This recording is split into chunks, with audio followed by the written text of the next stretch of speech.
Ladies and gentlemen, boys and girls from ye on far wherever you end up here. You're on Twitch. You're with us here at Victoris Esports. Welcome to week 5 of the Victoris Amateur Draft League. I gotta specify there's 2 of them, and I'm joined by 2 lovely guests here tonight. Filling in, well, I guess coming on as our analyst is going to be Cal. So you get to see the lovely, magical Cal who is behind the scenes making all this wonderful stuff happening. And of course, to my, I guess, right on screen, I got to figure out which way. I got to orient myself here. Same We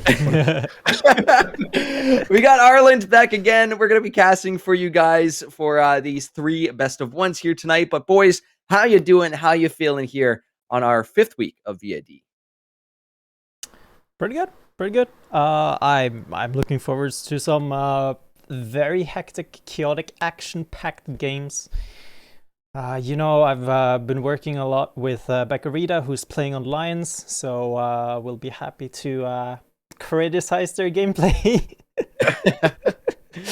Yeah, a little bit. We'll analyze it, break it down, maybe offer some critique. But hey, we'll see how they go. Last time we got to see Lions, they were looking pretty good. They took down the Nocturnals, and it's actually been 4 weeks since we've gotten to see them back. I think, if I am remembering correctly. But a lot of games either way. Arlant, how you feeling about week 5? We got some stuff to talk about later. I know we'll get more into the patch as the night goes on, but back again, casting some fun games tonight, eh? Yes, sir. I'm feeling pretty good about week 5. Getting to see the last game, I believe, is the Hornets and the Phantoms go up against each other, taking second place, I do believe, in their group, or first place. I'm not quite sure. Need to look back at the standings, but either way, interesting stuff that's going to be happening. Hopefully, they remain equal in scoreline, so we'll still have that. But you never know. They have 2 more games to play before they get to each other. Yeah, there's a couple games tonight which could have potential playoff implications because, week 5, we're only 2 weeks away from actually hitting that playoff mark. Well, week 6, week 7, and then we're actually into it. But yeah, potentially some interesting movements around in the standings in this evening's games. But in talking about that, right, last week we did have the Gators and Nocturnals on for game number 1, where Nocturnals were able to take the victory pretty convincingly. Game number 2, Astronauts versus Eagles, or flip that around because Eagles were on the blue side. Closer one, much closer, in fact, to I would say powerhouses going at it. Astronauts coming out on top. And then game 3, we saw Spartans versus the Hornets. I do believe there was a little bit, if I'm correct, going back to actually looking about this. No, that was the game. The vein was finally bent out, but Hornets still found a win. They're still looking strong. So we'll see if they're going to do that again tonight because they are sitting 10-2.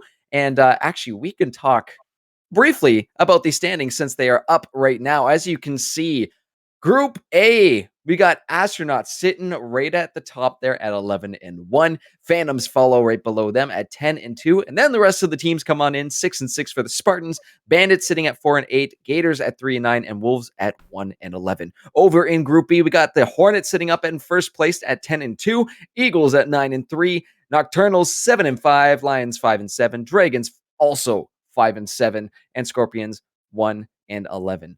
So we got some data coming in. I think we can, I've been saying that throughout the weeks as we've been chatting. We'll give it a couple weeks, give it a little bit more time until we actually see these numbers come in. But I think we can start to make some, I would say, closer, more accurate predictions. Some of these teams are in risk of not making playoffs. Some of these teams are going to have to go toe-to-toe with that last, potential seed here, as it is going to be the only top 4 from each side of the bracket making it in. So looking at Group A, we just saw there, Gators and Bandits, only 1 game separate them. There is a potential for Gators to sneak their way into that 4th seed, but we do have that potential over in Group B with Lions and Dragons both tied with 3 wins apiece.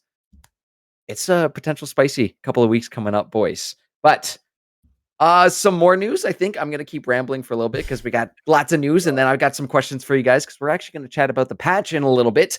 But some news in this week of VAD for just those of you who may have missed a week or may have been away from League of Legends, maybe took a little bit of a mental break from it. We're going to pull that up and let's actually chat about it for a second. So, as I mentioned, we are on 12.11 for the patch this week. So got some stuff to chat about. I know Arlen and I were kind of briefly discussing what implications that could mean for our coveted support role down there. Belveth is in fact going to be disabled until week 7. So across the board here for Victoris, make sure to check the Champions Disabled channel. That will be dependent on which league you're in. For us here at VAD, it will be allowed in week 7. So again, spicy playoff implications here, as we might see some Belveth nasty plays coming in later on in this season. As we continue into week 5, we will see that crossover continue once again. Teams from group A and B will be facing off against each other. And a final reminder, we are just around the corner from playoffs, folks. Just a couple more weeks will take us there. So let's see how these final couple weeks go. It's going to be exciting to see. Boys, talking about these playoffs, we got a couple teams looking real strong. Who are we kind of just quick off the top of your dome, one team that is standing out as a strong playoff team? We'll start with you, Cal. I mean, naturally, it's going to be like Astronauts and Hornets, right? Just because they're on the top. Like, Obviously. it's the safe pick. Naturally, right? I just, as we mentioned, like Nocturnals has been looking pretty good. Honestly, the few games I've watched of them, and the Bandits as well. They've found their form a little bit. So I'm excited to see. Also the lower end of the group also make it to playoffs, right? Because sometimes you just throw a wrench in something, and if it works, it works, right? Absolutely. I think we had the Grizzlies back in fall split. I think they came in as 4th seed too and ended up sweeping up the whole thing. So you never know. You never know in playoffs. You might just find a completely other team in those best of 5 series. But Arlen, thoughts on potential big names to watch out for in the playoffs coming up or soon to be? Yeah, well, obviously, Astronauts Hornets, of course, like Cal stated, but I think the Phantoms, of course, they may be second in their group, but they're still a very strong team. Have to watch out for a very strong synergy overall. And a team, if they're able to prove themselves kind of tonight, that you also have to watch out for is the Dragons as well, right? I still kind of believe in those guys. I still think they have some qualities there that can take them to playoffs, but they really do need to prove themselves against the Lions tonight to kind of cement that in my mind for me. It will be quite interesting, seeing the results after tonight of these teams that are kind of battling for that final seed, as well as those teams that are battling for that top seed. Because, we got some, again, like I said, very spicy implications. But starting to run on the closer end of this pre-show towards the draft for game number 1, which we will see being the Lions and the Bandits, as you guys mentioned.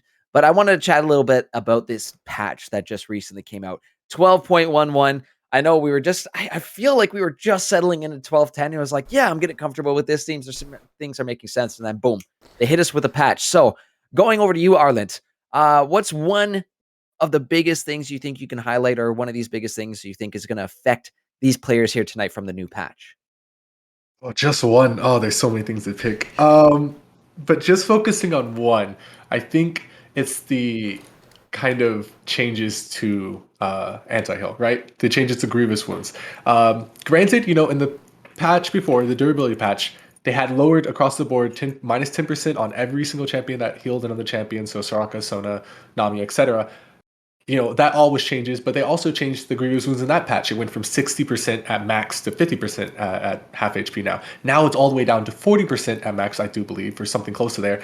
So it's a lot less effective across the board, every single item.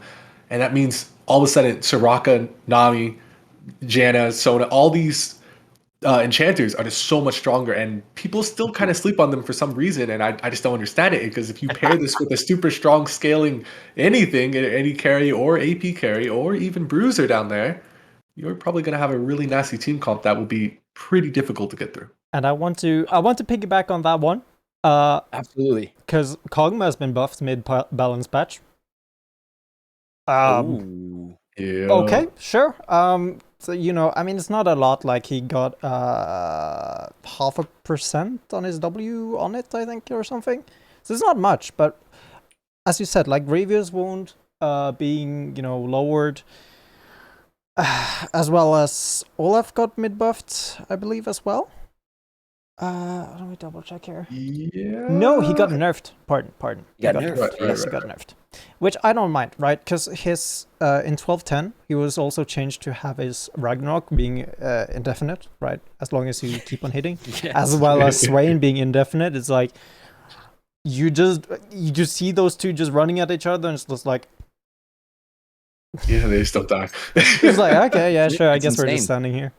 But yeah, other than that, right? It's so much. I haven't been playing that much League because I've been playing other games, but I'm still trying to adjust to the 12:10 patch. Honestly, like it's so much. I think we still need like an adjustment period here to come through, but yeah, I'm interested to see if we do see some more enchanters tonight due to that reduction in grievous wounds. Could pair up nicely with the Kog'Maw, right? That Lulu Cog is something that has been pretty potent in the past. I think could be nasty now. Interesting, with the changes to those tank items as well, too. If we do see more of favor towards tankier, beefier comps, as it does seem to suit a few of these teams and a few of these players a little bit more.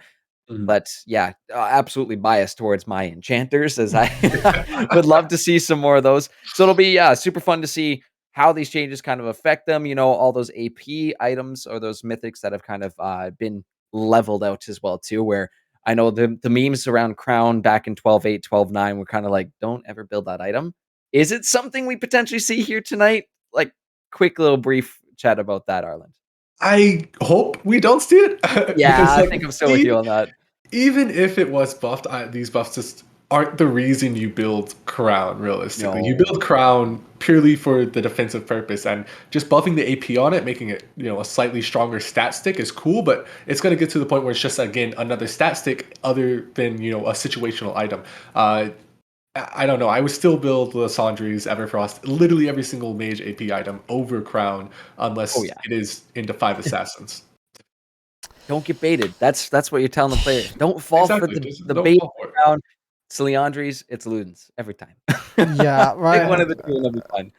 I'm personally one of those people, right? It's I had a solo queue game I just played right before this, and we kind of lost to Shopkeeper, which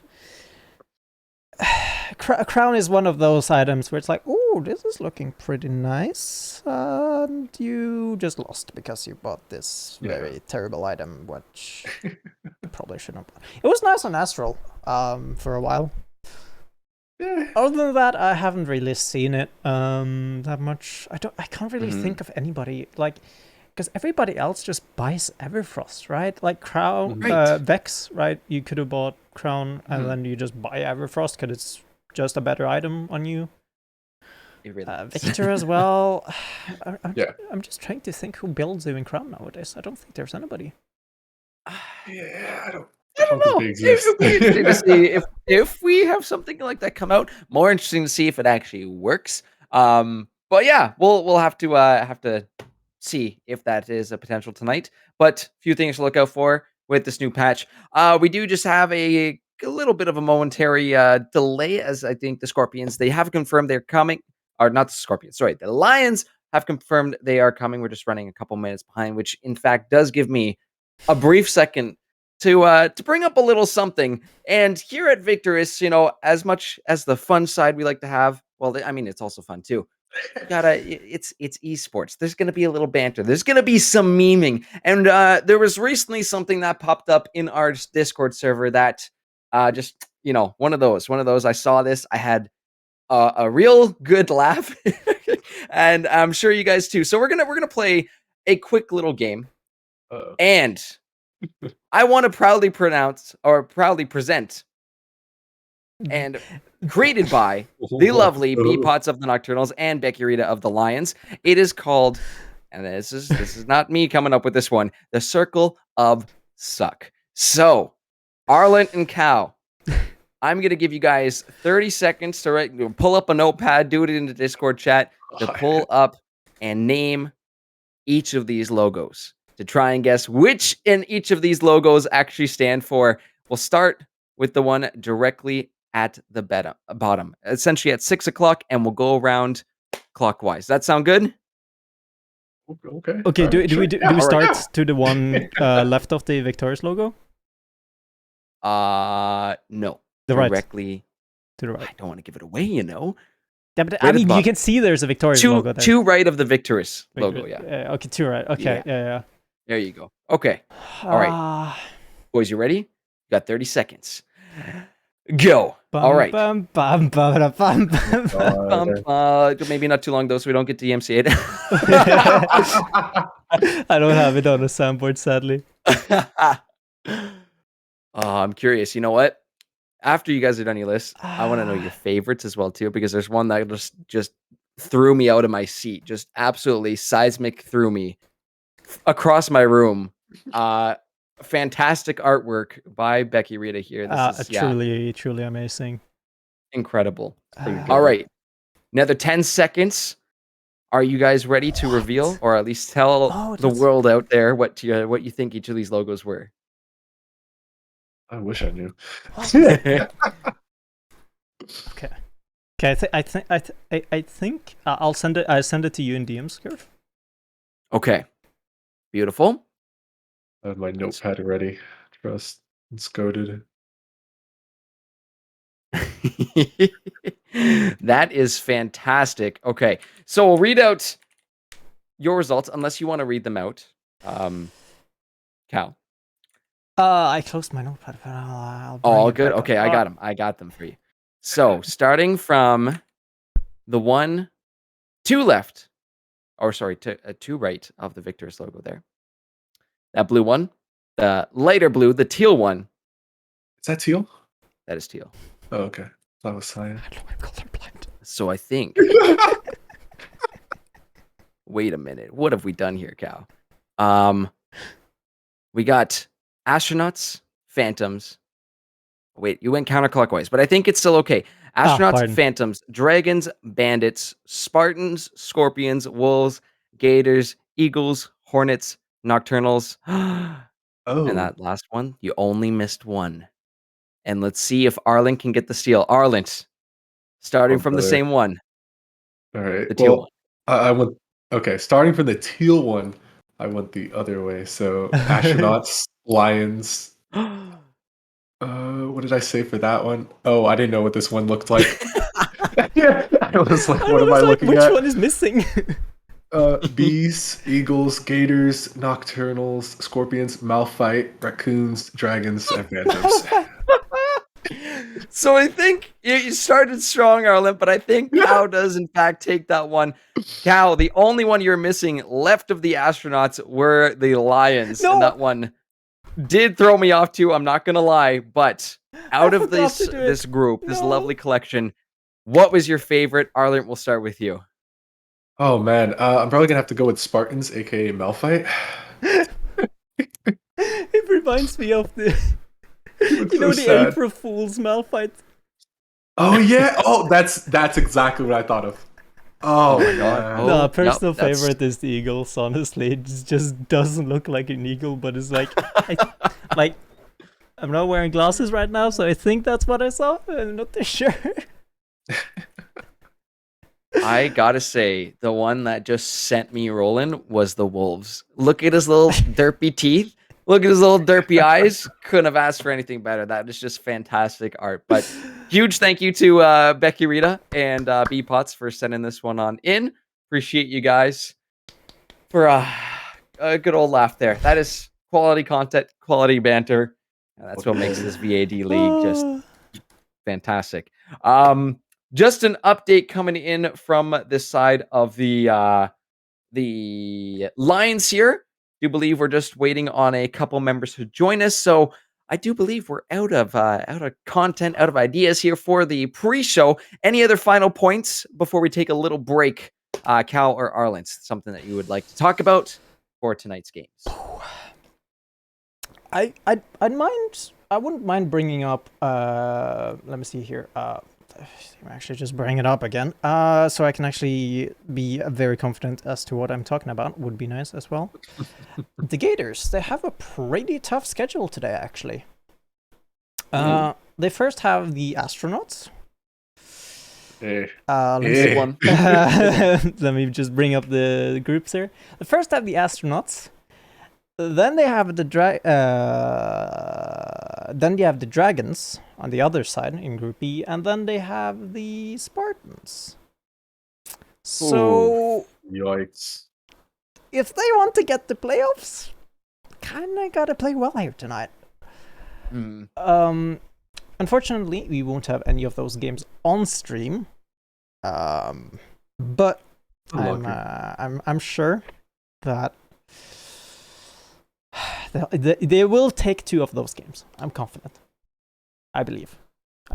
That's you know what? If now's the time to do it, they gotta make it happen now, because it gets to the point there, week 6, week 7, where the math kind of kicks in and it becomes less than a possible hope for it actually making it to where we're mathematically not even able to get there. Right now, still possible. We'll see how the Bandits do tonight as well too, because they are hovering around that 5th and 4th spot.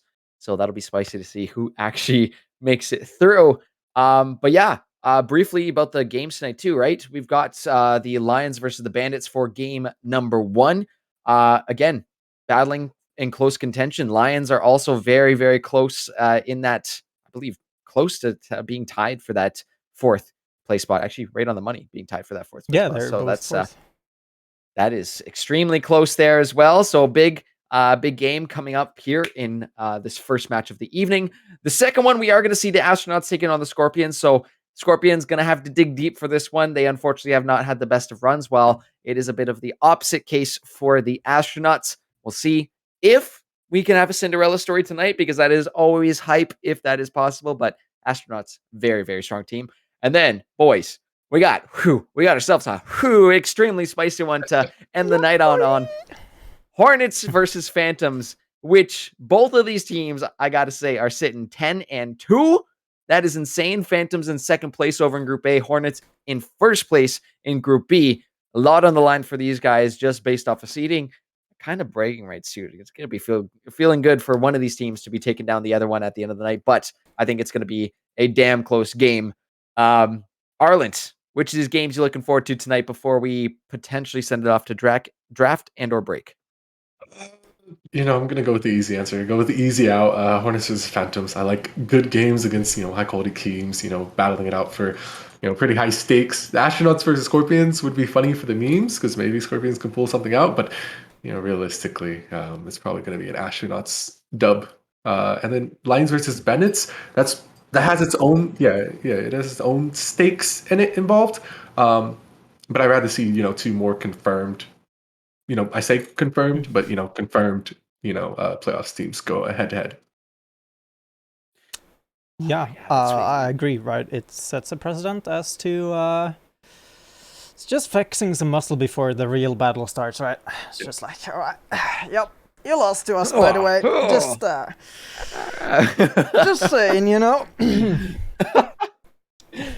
It is honestly, I thoroughly enjoy, having these little preview matches of potential playoff series that we might get to see in a couple weeks too. Because if I am correct, I do believe we just kicked things off with best of 5s. No, best of 3s for quarterfinals, which is still, it is going to be a change up for these players to switch from that best of 1 format to best of 3. A lot of these veterans, though, we're going to see if that experience does make up for that. But getting into semifinals and then grand finals, those best of 5s can be, I guess, strenuous, right? It does take some stamina to stick with it, especially if it goes the full 5. So that's where things get real spicy. We get to see which of these teams have got the actual fortitude to stick with it all that way. But just double checking on what is the situation behind the scenes here, guys. Still just waiting on a member or 2, if I'm correct and looking, but we should actually be getting into draft soon. Is that correct, Cal? Am I looking at that right? Yes. Let's see that right. So, update then. Bandits is going to be playing with the top sub due to unfortunate real life events, which happen sometimes. Other than that, it is the only thing that is going to change. Has Fiora in the name, so I wonder who they're going to ban.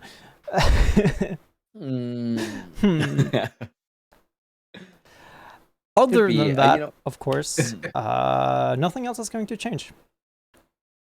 Yeah. I think it's straight up our default rosters. Excuse me. I do believe there were a couple trades a couple weeks ago. So we do actually get to see Artsy Panda Chick and Sharkbait later on tonight for game number 2. I don't believe there were any changes to the Lions or the Bandits. So we're gonna see the OG squads here again tonight.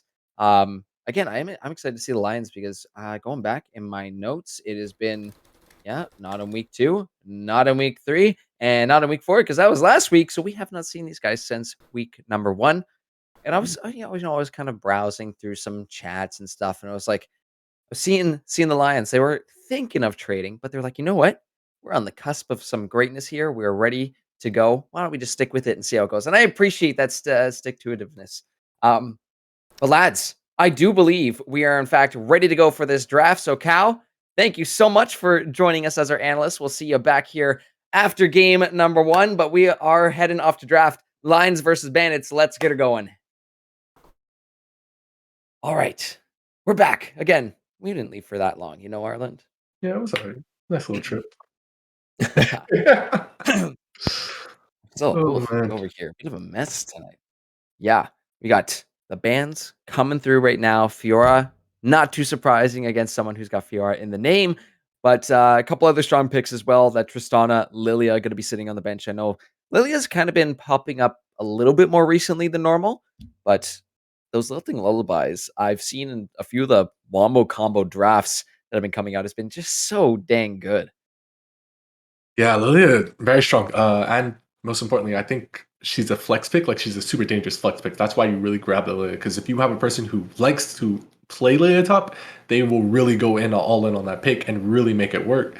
Especially because this is so dangerous and it has a relatively few counters. You really need hard CC to stop her, and I don't see a lot of Pantheon tops anymore. It's more Pantheon support or Pantheon mid, sometimes in the jungle, but not so much in the top lane as much anymore. But either way, Bandit's taking away Yone, Victor, and Tristana. I'm not so stoked on the Tristana takeaway. I think she's not as strong as she was, back when we saw it at MSI, Faker playing it. Just too many other changes to too many other stronger picks, right? So Lions picking up the Wukong here. I And like they it. respond with an Ezreal instantaneously. Ezreal, Yumi, and okay. Oh, wow. That's a lot. That's a lot to be loading on us for game number 1. But the Wukong pick, not too surprised to see that one coming up. Even we were talking about him last week with just how many Wukongs have been popping up across the board. I don't know what his popularity is, but seems to be working really, really well. I do believe he is the most present and most picked champion in this league. So sitting at a 82% win rate, 14 out of the 17 games he has been picked. He's been banned 27 times, but somehow he squeaks his way through this one. Caitlyn Braum, interesting bot lane. I like the Caitlyn, but I'm a little conflicted on the bot lane synergy between the two. Braum ult, I think, is going to be good regardless in team fights, but I think maybe something that can apply those autos a little bit faster. Yeah, I mean, it's not a bad synergy in my opinion. I think it's fine if you can really get those autos off. Long range character plus Braum, he really does like that a lot. It's just kind of not quite as good as if you had the Lux, if you had the Morgana. That really allows you to go all in and really bully out the Ezreal Yumi and find huge advantages. You really want to, if you put someone with the Caitlyn, you really want to double down on that range and go extra far and really start pounding away on the turret, really get those early plates down. Even take the first turret before 14 minutes, rotate around the map, take more plates, and that's how you effectively use a Caitlyn. You just have to stick her in a lane, stick her in another lane, stick her in the mid lane, stick her in another lane, take the turret, just got to move her around the map constantly. And Braum, while he does like to move, he's not really suited for that sort of, turret taking style. He's a lot more of a skirmisher, a lot more of a play stopper and then play restarter. He stops the plays happening, then he restarts the plays off of an ultimate or a good Q and to start hitting people in the face. And that's really how Braum just likes to function. So Caitlyn won this combo a little bit rough, but I think you can realistically play anything to Ezreal Yumi and you'll be fine. They can't really stop you, realistically speaking. So it is what it is. Kane getting picked up, not so stoked on that. I think he's too many weaknesses in the jungle, even with his Bruiser Blue form, I think it's called, or where he goes death stance, he can't die and all that fun stuff. Just too many weaknesses, in my opinion, to really play and draft a game plan around? I a little bit of foresight. Maybe like that's so Raven just had a vision of the future coming to me. There's something about a Red Cane Yumi running around with nerfs to Grievous wounds that does kind of just ring a bell up here. Say, watch out for that absolute monstrosity. Depending on how many squishies do end up coming out from this line's draft, that could be a legitimate threat if it gets rolling. Again, very snowball reliant champion. Seen a few Canes recently that when they go, oh, they can go. But we'll see if they can actually if Grunty's going to be able to pull that off. Orianna locked in. I've seen that as a very safe R4 pick recently, just everywhere across the board. Never a bad thing to have that shockwave on your team. And some nice, solid, reliable poke in the mid lane is always something to rely on too, especially if you got that electrocute. It really can be a pain to deal with, but this could be spicy if that ends up meeting the Orianna in the mid lane. Wow. Absolutely. And Orianna is safe because her counters are relatively difficult to play, right? Like Yeah. one of her counters is the Syndra, and if you aren't versed in playing Syndra, you're not going to have a fun time in trying to deal with an Orianna. So yeah, I 100% agree. I think she's like what solidly like third best in my opinion. Behind the Victor, behind the RA, the two more safe picks in my opinion. But with both of them being round away, might as well grab up the Orianna and just wait to see what they respond with. It's going to be a Swain. I think this one is Orianna favorite. I'll have to go and check my data, but I'm pretty sure this one's Orianna favorite just because she does outrange the Swain. She can juke out of the way of his pools, and it's just really hard for him to kind of function when he's getting outranged. Lions opting to pick up the Aatrox, a dangerous blind, but with the Fiora gone, I guess that's one of his major counters. I just be careful of maybe a Jax coming through, or an Irelia could really put a damper on this guy's day. The you said the Vex, right, Arlen? That is Did I say Vex? I said Aatrox. no, you Uh-oh. did. Oh, sorry. Oh, Brain malfunction. That's okay. Um, that's you know what? Aatrox can be kind of strong right now. Again, reliant on the snowball is with that durability patch on 1210. He has become reasonably viable, but I am kind of sort of liking that set to slot into this team, which is now just kind of screaming to me, I'm in your face. Now what? Deal with me, approach me. What are the answers going to be here from the Lions, Arlen? I think the Lions have a very clear game plan, actually. They have the potential to start fights, but I think they're even better if they're stopping fights, right? They have, like I said, they have a Braum. All you have to do with Braum is disengage with ultimate, restart the fight on your terms with the Wukong, with Swain Slow, or an Aatrox finding a flank angle. That's super easy, and they can't really do anything about it. They have a Yuumi, they have a Kayn, they have an Orianna, which is a great wombo combo. But if you ult them out of it with a Braum and then you just walk away, then restart a fight from another angle, super hard for them to really deal with outside of a set ulting in and Ezreal kiting away. But what about, the more stagnant members? What about the Orianna? What about the Kayn? What about the set as well, right? Like, they're all kind of stuck there. And if Yumi's on top of one of those guys and not the Ezreal, she's also in the middle of the fray. So you realistically have like 4 members that can't get away from the Lions restarting a fight here. On the same hand, I already talked about it. They have an amazing wombo combo with the Bandits. So it's on the Lions not to get 1 or 2 members caught up in that, because if they do, they're automatically going to lose the fight, and it's just going to be Bandits every single day of the week. Showstopper, Kane knockup, Shockwave, ba-boom. You toss a True Shot Barrage on top of all that, sprinkle in some Yuumi healing, and yeah, you got yourself a nasty old wombo combo for sure. But yeah, it's going to be interesting to see how the Lions kind of play this out, when they're willing to blow that important CC to back them off, send them a little bit, just say, hey, no thank you, just take your time here. But really, that is in a nutshell the theory here is you slow play it, right? Let them come to you, let them burn their abilities, maybe whiff a shockwave or two. It happens to the best of us, but if they can do that, right, there is a lot of re-engage potential there from the Swain, from the Aatrox, especially from the Cyclone if that monkey's able to get to the back line. So we'll see if they're going to be able to do that. But game number 1 starting soon. There should be predictions floating around here somewhere. So make sure to let us know who you think is going to win this first one of the night. Arlen, any final points before we send it off to a break? Yeah, let's just talk quickly about the top lane matchup, right? And I Yeah. think that's the most pivotal part of this game. Everything else is kind of, it's Ezreal, Yumi poke out the Braum, but Caitlyn is able to get free headshots onto the Ezreal. They can't really stop it. Kayn is just looking to gank wherever he can. Wukong is looking to gank wherever he can. Mid lane is a back and forth matchup, pure skill. But Aatrox is honestly the hard winning lane. 53% win rate for the Aatrox into a set. And it's just all about how well this Aatrox is able to space with his Qs. Even a bad Aatrox can beat a set here. Just because, one's a really easy champion and the other's a relatively complex champion with knockups and knockbacks and healing out the wazoo. So if he's able to find a lead alone or with a little bit of jungle help, he can really take over this game and be either too much for advance to deal with or be such a huge sideline threat that they have to send two or three members go deal with them, and then everybody else can walk down mid, walk down top, and just punch through all those turrets super easily using their range advantage with the Kayn swing or Caitlyn swing. Yeah, that is definitely going to be a good angle if they can pull that off. You've given them right. Yeah, here are the puzzle pieces here. You just have to assemble them. There you go. You can't just go around just get in there. No, you got some options here. They've got some different routes to deal with this this damage that is going to be coming out here from the Bandits. So let's see if they can pull it off. Let's see which of these two teams want it more, because it is a very important win for either two of these. While they still got all of week 5 to play here tonight and week 6 and 7, these teams are sitting close to the bottom of each of their groups and need to find whatever wins they can to make sure they secure that 4th seed and make their way to playoffs come the end of week 7. But we'll see who is going to be taking this one. Don't go anywhere, because we'll be right back with game number 1. See you soon.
Hello, ladies and gentlemen.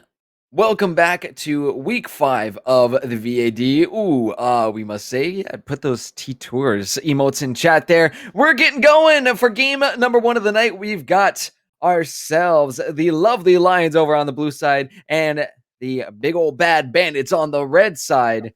Let's see who wants it more in this one. Again, lots of important wins going to be necessary for both these teams here, holding on to that 4th place spot. But we do get to see what is going to go down in this bot lane. I'm curious to see. Also, Arlen, you were mentioning the top side. It's been a while since I've got to see the Aatrox. Been a lot of set, but I'm curious to see how it goes, how the new patch treats him, and if he is going to be that big, beefy late game monster that old Aatrox used to be.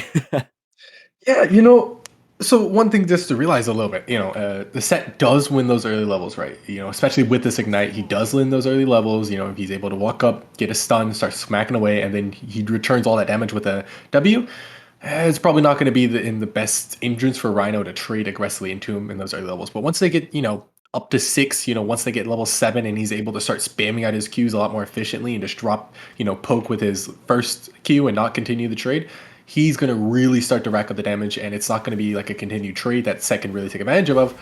So he's just going to kind of fall behind in that, and that's where we're going to see this Aatrox really start to take over. So that's where we need the attention to be if you are going to opt into to play this game.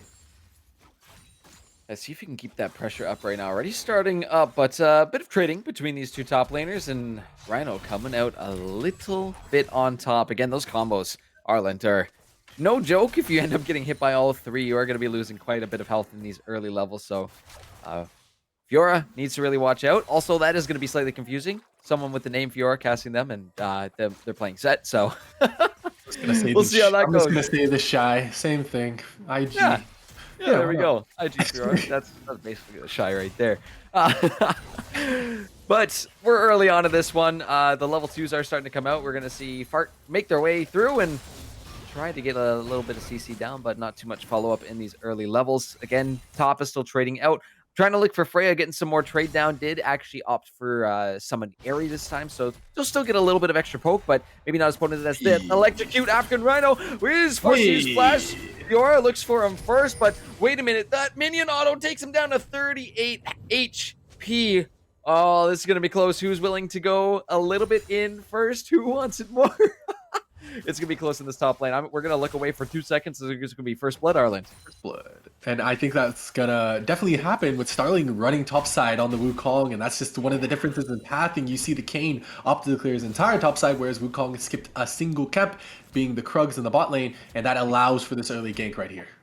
Tick-tock, the time is ticking down here for Fiora's life. That should be it, and it's first blood for the Lions. It's African Rhino on board first, and yeah, just textbook. Sneak around with the Wukong, find yourself an extra 400 gold. Could be something special happening in this bot lane. Grunty is going to be down here. Gets the jump on from Zane Flare, but getting low, ticking down with the Ignite and flashing forward for the auto. Becky Rita going full wild turn on here. The Ignite ticking down on him as well, too. He's getting low. The flash from Amato, and they end up trading out. It's a double kill going on over to Becky Rita, and now Supportal combat is going down. Female Fart versus a Zane Flare, and as the Cats, not too much you can do. I don't know, though, Arlen. Double buffs on Yuumi. Pretty OP. I don't know about being OP, but it definitely means that they will not be dying to a brawl.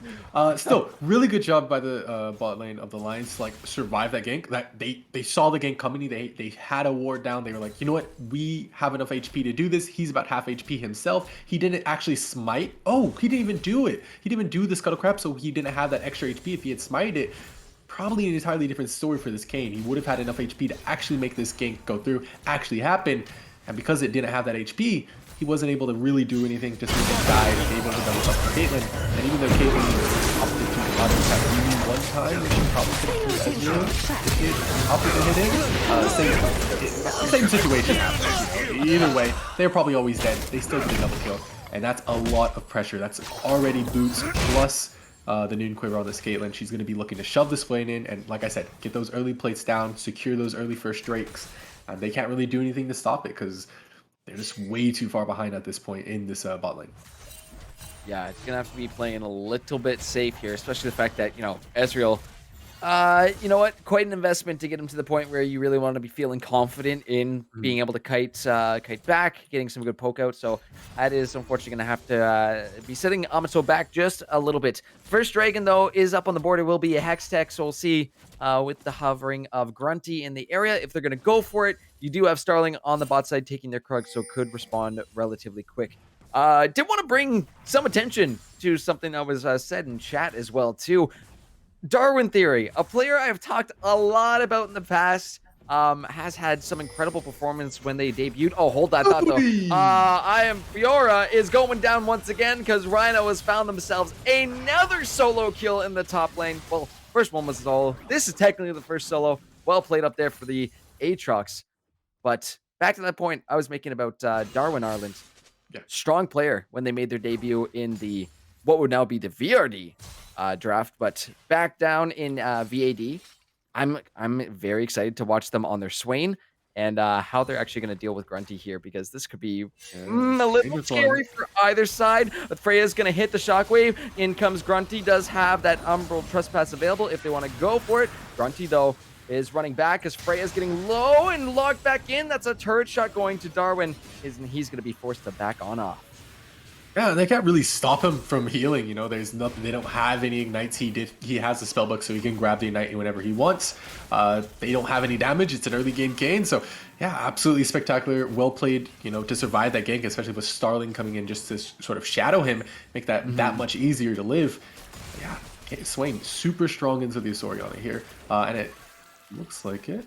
So in this top lane, you're absolutely talking about it correctly.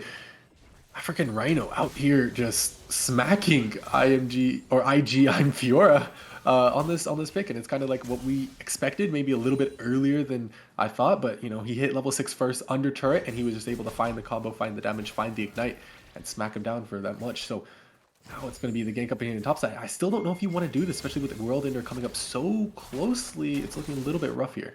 It's going to be 22 seconds still. That thing is back up again. We'll have to watch for a potential fight bottom, but it's top. That fades out first. Rhino is going to get knocked up, but look at the answer. Darwin Theory and Starling are both here. Cyclone is available. Starling looking to go forward. Is not going to pop it quite yet. Holding on to it, but it's a double root from Darwin with the flash. Easy cleanup for the rest of the Lions. They get 2 more kills and should be able to get some plates up in this top lane too.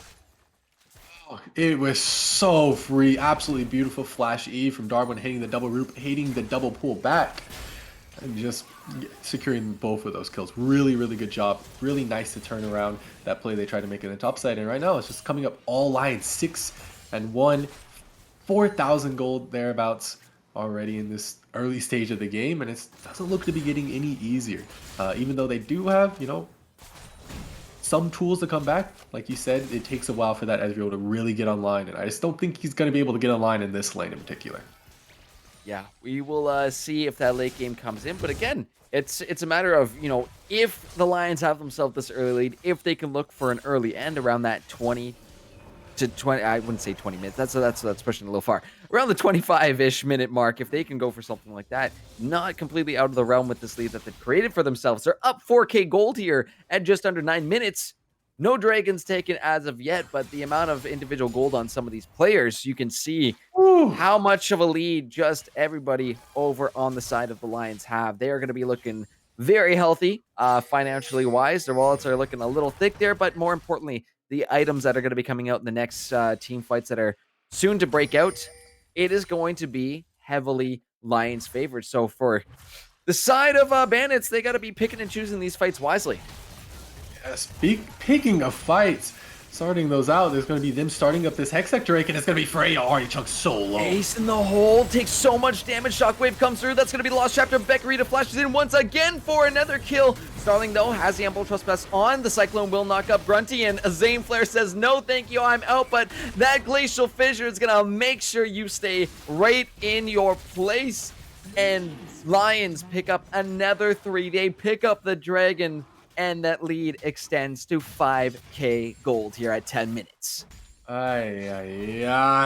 It's not looking good. I think this is one of those situations where it's really getting to the point where it's a go next. I think once it hits that 6k point, when you're down this much and you're supposed to be the team that kind of scales, you just kind of say, oh, well, we have to kind of prep for the next game. It's looking very rough, very much not pinnable.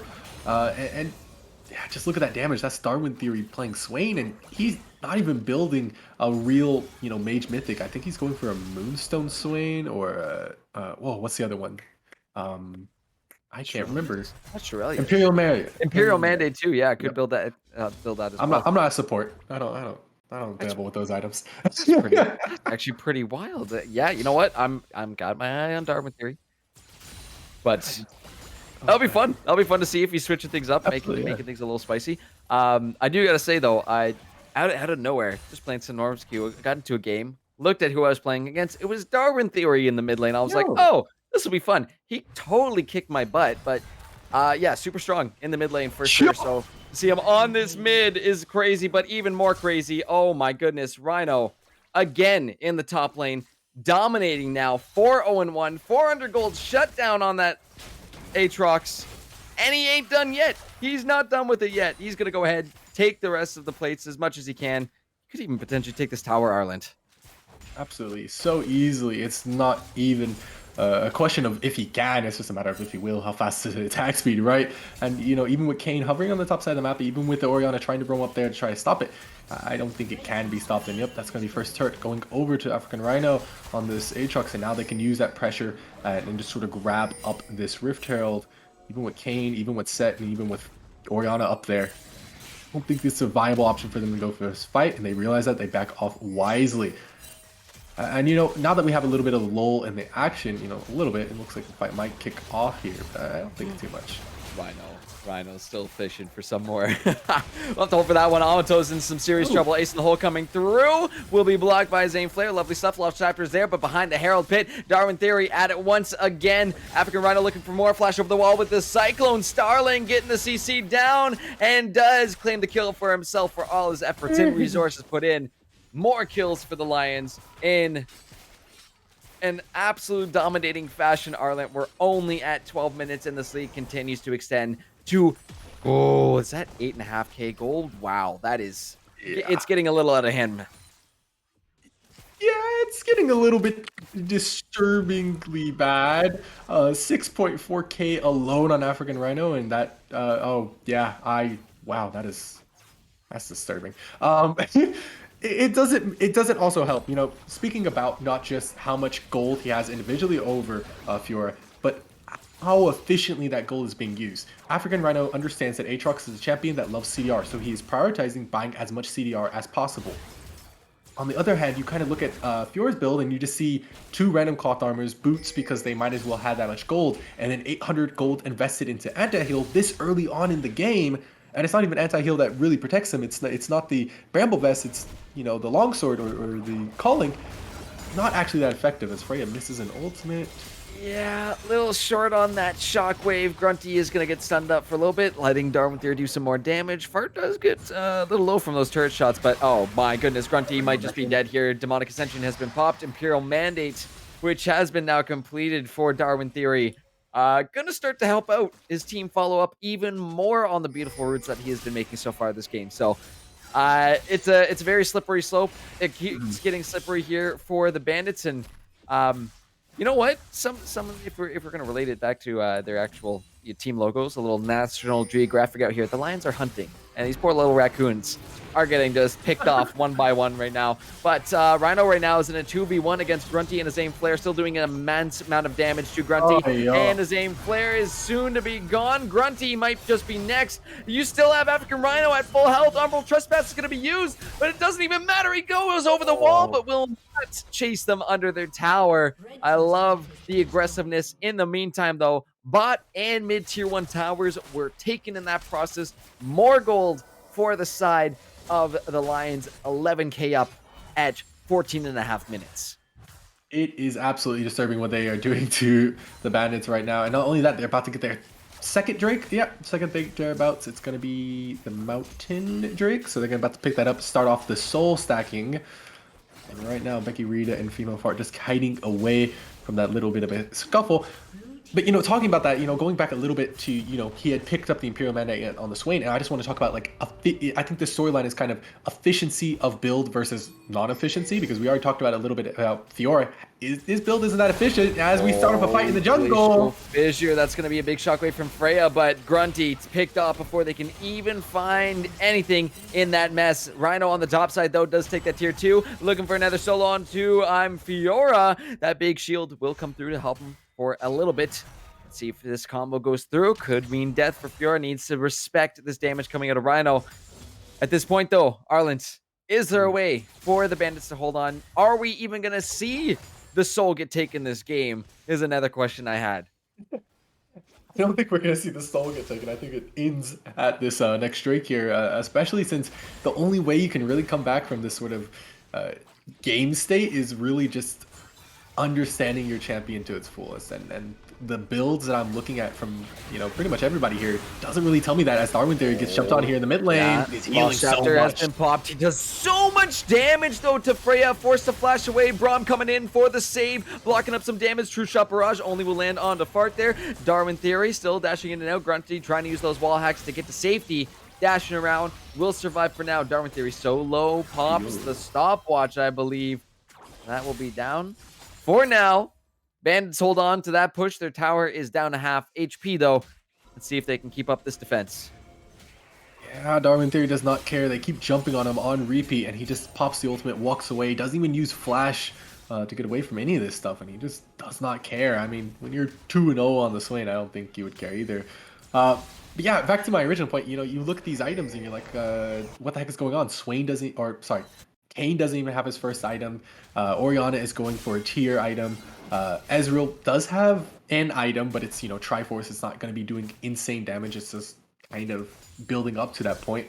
And the only person who has a mythic that seems useful for the character is the Yuumi having the Moonstone. Everybody else is really lacking behind. And then look at that, I'm Fiora doubling down on the amount of anti-heal he has. I hope he knows it doesn't stack, because if he didn't know that, it's really disappointing when he gets told about it after the game. Rough stuff just across the board, and it's only going to get rougher. That is, yeah, really unfortunate to see. But more focus on the just absolute clinic that the Lions are putting on right now. Extremely clean in terms of rotations and team fights. The overall micro individually across the board, I think we've seen in these lanes have been huge. And Rhino going at it once again. The shockwave comes through, doesn't even flinch, takes like 5 turret shots. He's like, yeah, whatever, man, we're good. And we'll continue his push in a little bit after he takes his Gromp, gets a little bit of health. Victoris and Fart are both pushing on this mid lane turret. See if they can get it. It's going to be close, but Amato is on the chase right now with a Zane Flare. They do and are starting to get some damage now that the Ezreal has the Triforce, but they still need to respect the potential flank options from the Lions. However, Lions have a lot of wiggle room. They can really look for whatever they want right now. So you have Starling off taking the Herald right now. Maybe look for that to end things off. Should be able to take this tier 2 right now, and in the bot lane as well. Yeah, and I mean, this is what you want to do when you, exactly like I said, right? You have super strong Aatrox. He can pressure the side lane super well, and then with everybody else, you just use the he's going for a solo kill. He's coming really close to finding Freya, but Freya's just got his skirting out of like, no, not me, no, you cannot got me. But Grunty might be in some major trouble. That's going to be the Glacier Fissure coming through. Lost Chapter does lock up Fart, but it's not going to be enough. Darwin Theory, though, going in with the Demonic Ascension. Tier 2 does get dropped, so no more tower shots from there. Amato is so low. One more use of Demonic Ascension, because why the heck not? Thank you very much, as Darwin Theory, for all that gold. He gets Shockwave back in, but somehow is still at 3/4 health. He gets a double kill. He's going to be looking for Freya. Rhino's pushing on the bot lane right now. Darwin's just doing whatever he wants to. Showstopper to try and get closer to that tower, and he will be able to secure one. Fjord trades back 1, but the Herald is up. The inhibitor bot tower is going down. Mid inhibitor tower is gone, plus its inhibitor. The base is in shambles now for the Bandits. Oh man, and they're not even following Shelly going for those turrets, and they're just going to be set. Oh, it's going to be a flash though on Becky. Looking for more haymakers. See you later, Becky Rita. I'm Fiora finds 1, and it will be a shutdown for Amato as well. Still got African Rhino deep in this one, looking for more damage on that Aatrox. I'm Fiora really, really low. Grunty getting down there as well. Not going to be able to survive this one. Drawn back in, trying to find another big haymaker. Will they have the time to do it? Fiora will get some damage down, but Rhino's just doing so much more. Finding that double kill, looking to continue this pressure. He finds Freya for the triple, looking for Amato. Can we make it happen in game one? That's a quadra kill. You better dive that fountain, baby. Make it happen. Pentakill to Rhino. And with that, that should be game number one going over to the Lions. Maybe? I mean, they do have minions, but Aatrox is dead. Nobody else is up. Grunty Wait a minute. can defend this pretty well himself, unless he gets caught by that. Darwin, that's a lot of turret shots, buddy. That's going to be really dicey. Grunty's going in and out, Darwin. Okay, then. They hold on. I miscalled. I thought it was over, but it is not. Bandits hanging on by an absolute fingernail, Arland. Oh man, absolute fingernail. I can only imagine the strain that is being put on their collective forearms right now. Oh man, that's rough. That's a rough actually thing to think about. But still, they are doing, relatively well at hanging on. A lot of gold went on to Fiora, picked up 2 shutdowns, I believe. Yeah, 2 shutdowns. Super strong himself.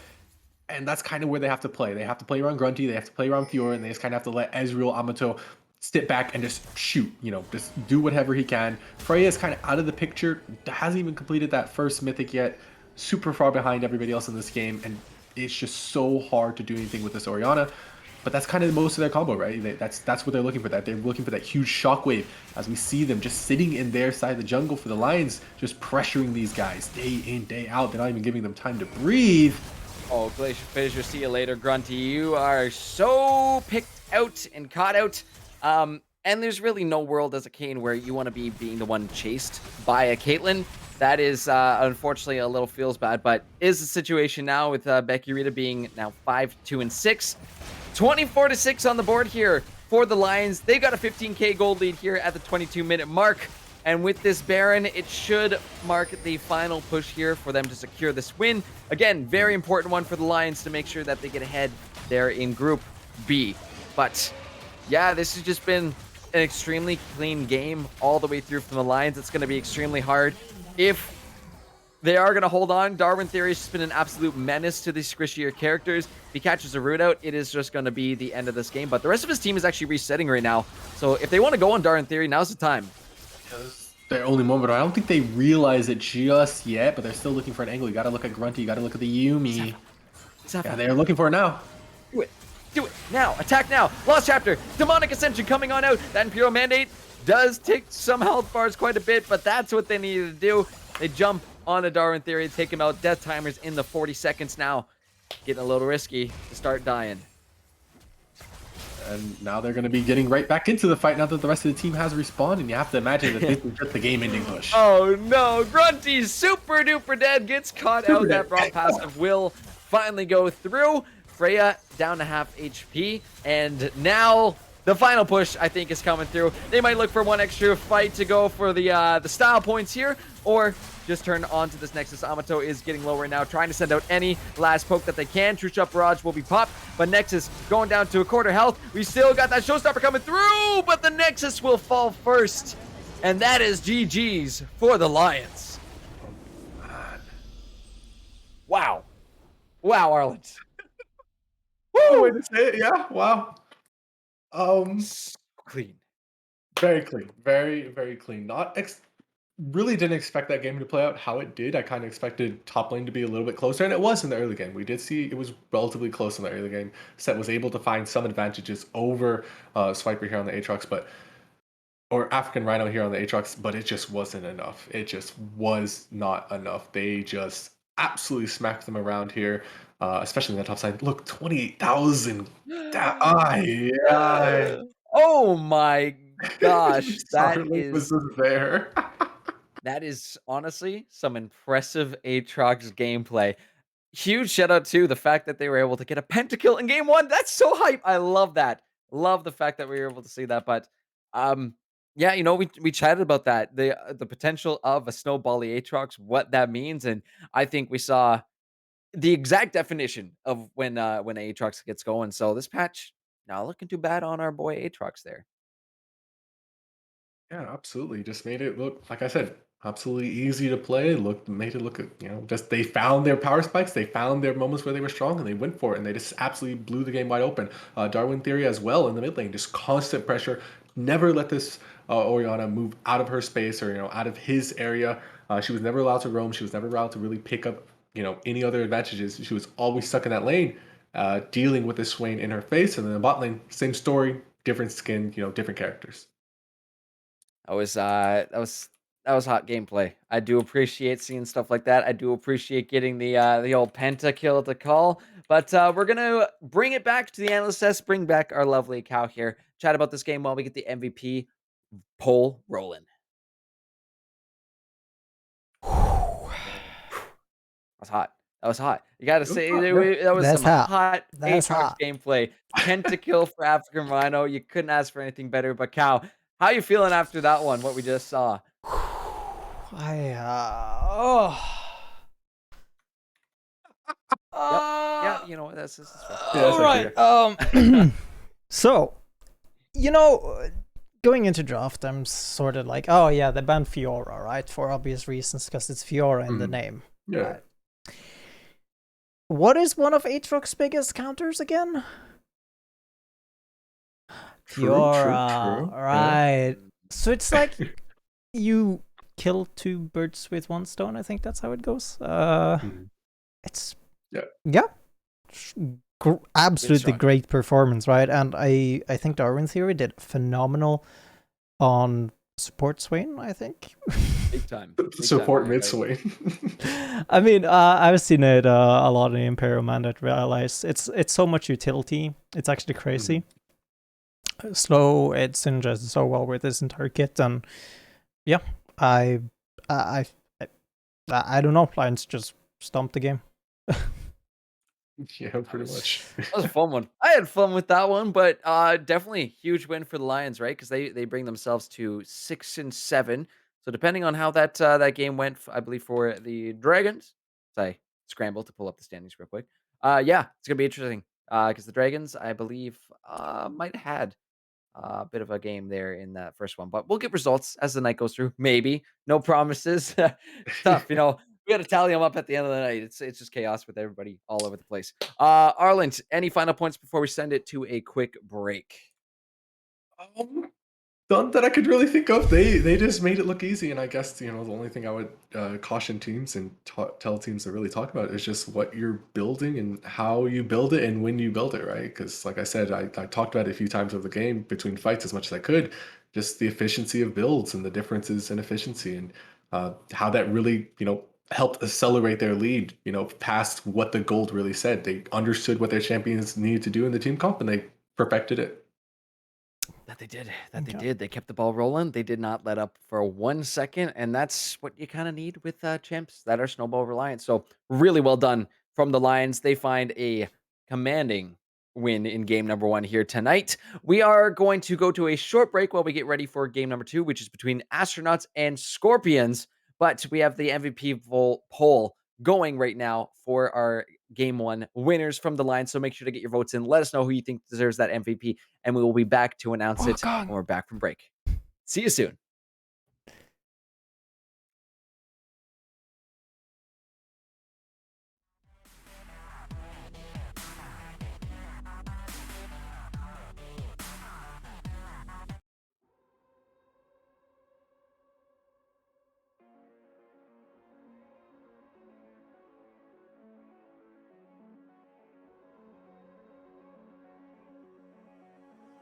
Tell me where do I go? Tell me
We're back. Hey, everybody. It is week 5 of VAD, and we just saw game number 1. I would say, I already have said, commanding win from the Lions there. They look so dang strong, just clean gameplay all the way through. Took the snowball, rolled it into an absolute avalanche, and cleaned that one up, no problem. But we do, in fact, have our MVP from that game, the one who got the pentakill and had some insanely sweet Aatrox plays. Let's bring him up. It's none other than African Rhino 132, the Lions top laner who went 12-1-3 on that Aatrox. Amazing stuff. Amazing gameplay. Love to see it. And congratulations to African Rhino for picking up the MVP. But we kind of have said all our pieces on that first game, if I do believe so, lads. So on to game number 2, we have got the Astronauts versus the Scorpions on this one. Definitely going to be a Cinderella story for the Scorpions if they're going to find themselves a win. Not impossible based off of where they are. If there are some shred of playoff hopes still there, right? You still got a few weeks. If the Dragons end up going downhill and the Scorpions just going on an absolute tear in the next couple weeks, hey, we could see a shakeup. But they still have to contend with the Lions, which we just saw. Not going to be too easy to deal with them. What are we going to be looking at here? What players do we have our eyes set on this game? Arlen, we'll start with you. Man, I'd say pretty much, mostly both the soul laners from the Astronauts, watching mostly Melly G and Defoe. Really strong, honestly kind of an upgrade of what we saw from the Lions. We saw Darwin Theory and African Rhino take over the game. I pretty much expect to see the same thing for the Astronauts, maybe even more so from these guys. It was just stronger performances, versions of what we saw just now, or maybe even Limbloom stepping up. That's pretty much where my eyes are at for the Scorpions. Not a whole lot. I'm gonna be real with you. I don't have a lot of faith for these guys to win this game. But if I were to say something about them winning, I think it's got to be through their mid jungle. I think that's where their jungle support. I think that's their strongest chance of winning. Trying to use Odin, trying to use Sharkbait, and just trying to move those two around the map and just affect the other lanes. Not let these two strong soul laners that the Astronauts have just beat up your soul laners. Really make it hard for them to play the game. I think that's viable, right? Maybe look for something that has that early game roaming potential. I've seen a lot of Trundles coming out.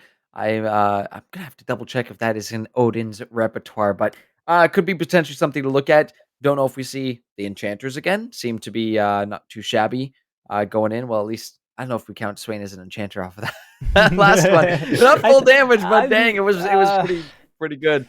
I would say how would we based on the classify fact that he doesn't enchant, he just does. But It's like the same thing. I mean, he does give more damage, but he doesn't give. Imperial Mandate though. True. Yeah, that's not really like enchanting Europe. It's like, anyways, I don't know if we see the mid Swain. That is definitely a Darwin specialty. So maybe something else coming in for these members of the Scorpions. Just checking, we might have a potential sub or two coming in for this game here. I do see GLV Sharky gonna be in for Lindbloom, and I think Sigma, an E sub coming in for Artsy Panda Chick. Oh no, Artsy Panda Chick is here. Totally here. Totally here and fine. And in this one, it might be a fill actually for the side of Sharkbait, with Sigma going into the mid lane and Artsy Panda Chick into the support with Melee Vayne. So this should be very interesting to see these little switches coming around with the trades to the Scorpions too. Maybe some new synergies come up. Maybe they've gotten some sort of click going on here where they found their stride. But you know what? You mentioned it too, Arlen. Those solo laners of Melly G and Defoe are big threats to look out for, right? Melly G on those bruisery, in your face champions, looking for the duels, like you said, a little bit of a return to what we saw in game 1. And Defoe, I've said this before, his champion pool is just vastly widened since he joined our draft league and subsequently our pre-made leagues as well too. But he's really stepped up as a mid laner and as a captain to be one of those main leaders for this squad. 11-1 right now. They've only dropped one single game. This is going to be a tough team to contend with. Is there a possibility for the Scorpions to say, hey, are we going to play safe, get those bruiser champs, get a bunch of tanks on here, and play around one individual person? Do we see something potentially like that, Cal? I don't think it's the right play.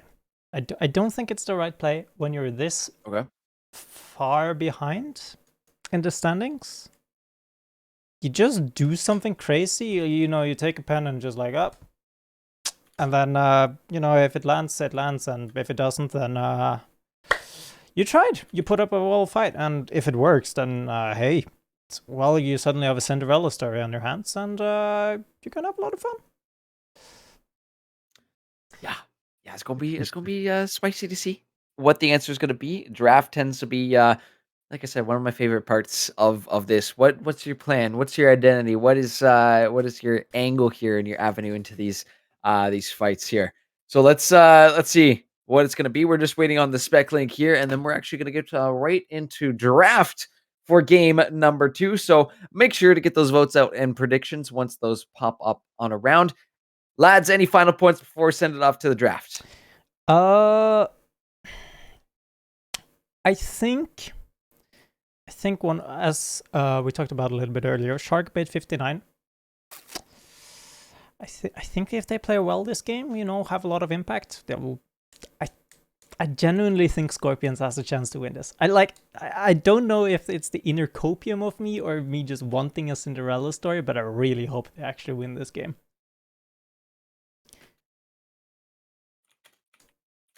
I would also love to see the Cinderella story. Arlen, any ideas, thoughts from you while I just get our lobby all sorted out here?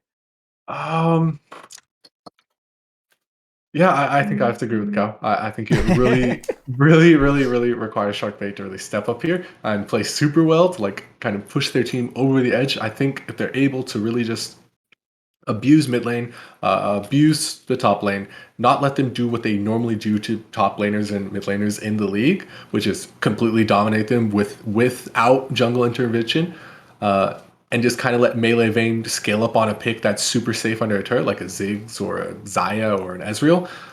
I think that's the one true way that you'll see the Scorpions come out on top this game. For sure. And well, Astronauts, right? I think one of the reasons I'm also thinking that Scorpions might win is, Astronauts, they might be leaning back a little bit too much in their chair right now and being like, oh yeah, we can also try something new, and then you maybe have the wrong mindset, right? You might just be relaxing and you might not think about the game, you might not try hard as much potentially, but Scorpions, right, if they have that in their mindset, they have that in the blood, they really want to win, right? Because at the end of the day, right, it's more fun winning than losing, and it's always you see at MSI, for example, right, you have one of the wildcard teams, they come in there and it's like, okay, yeah, sure, they're 0-21 whatever, and it's like, okay, yeah, they have one more game, and it's like, it doesn't matter, but they still want to win because you learn from everything, and you want to show what you got.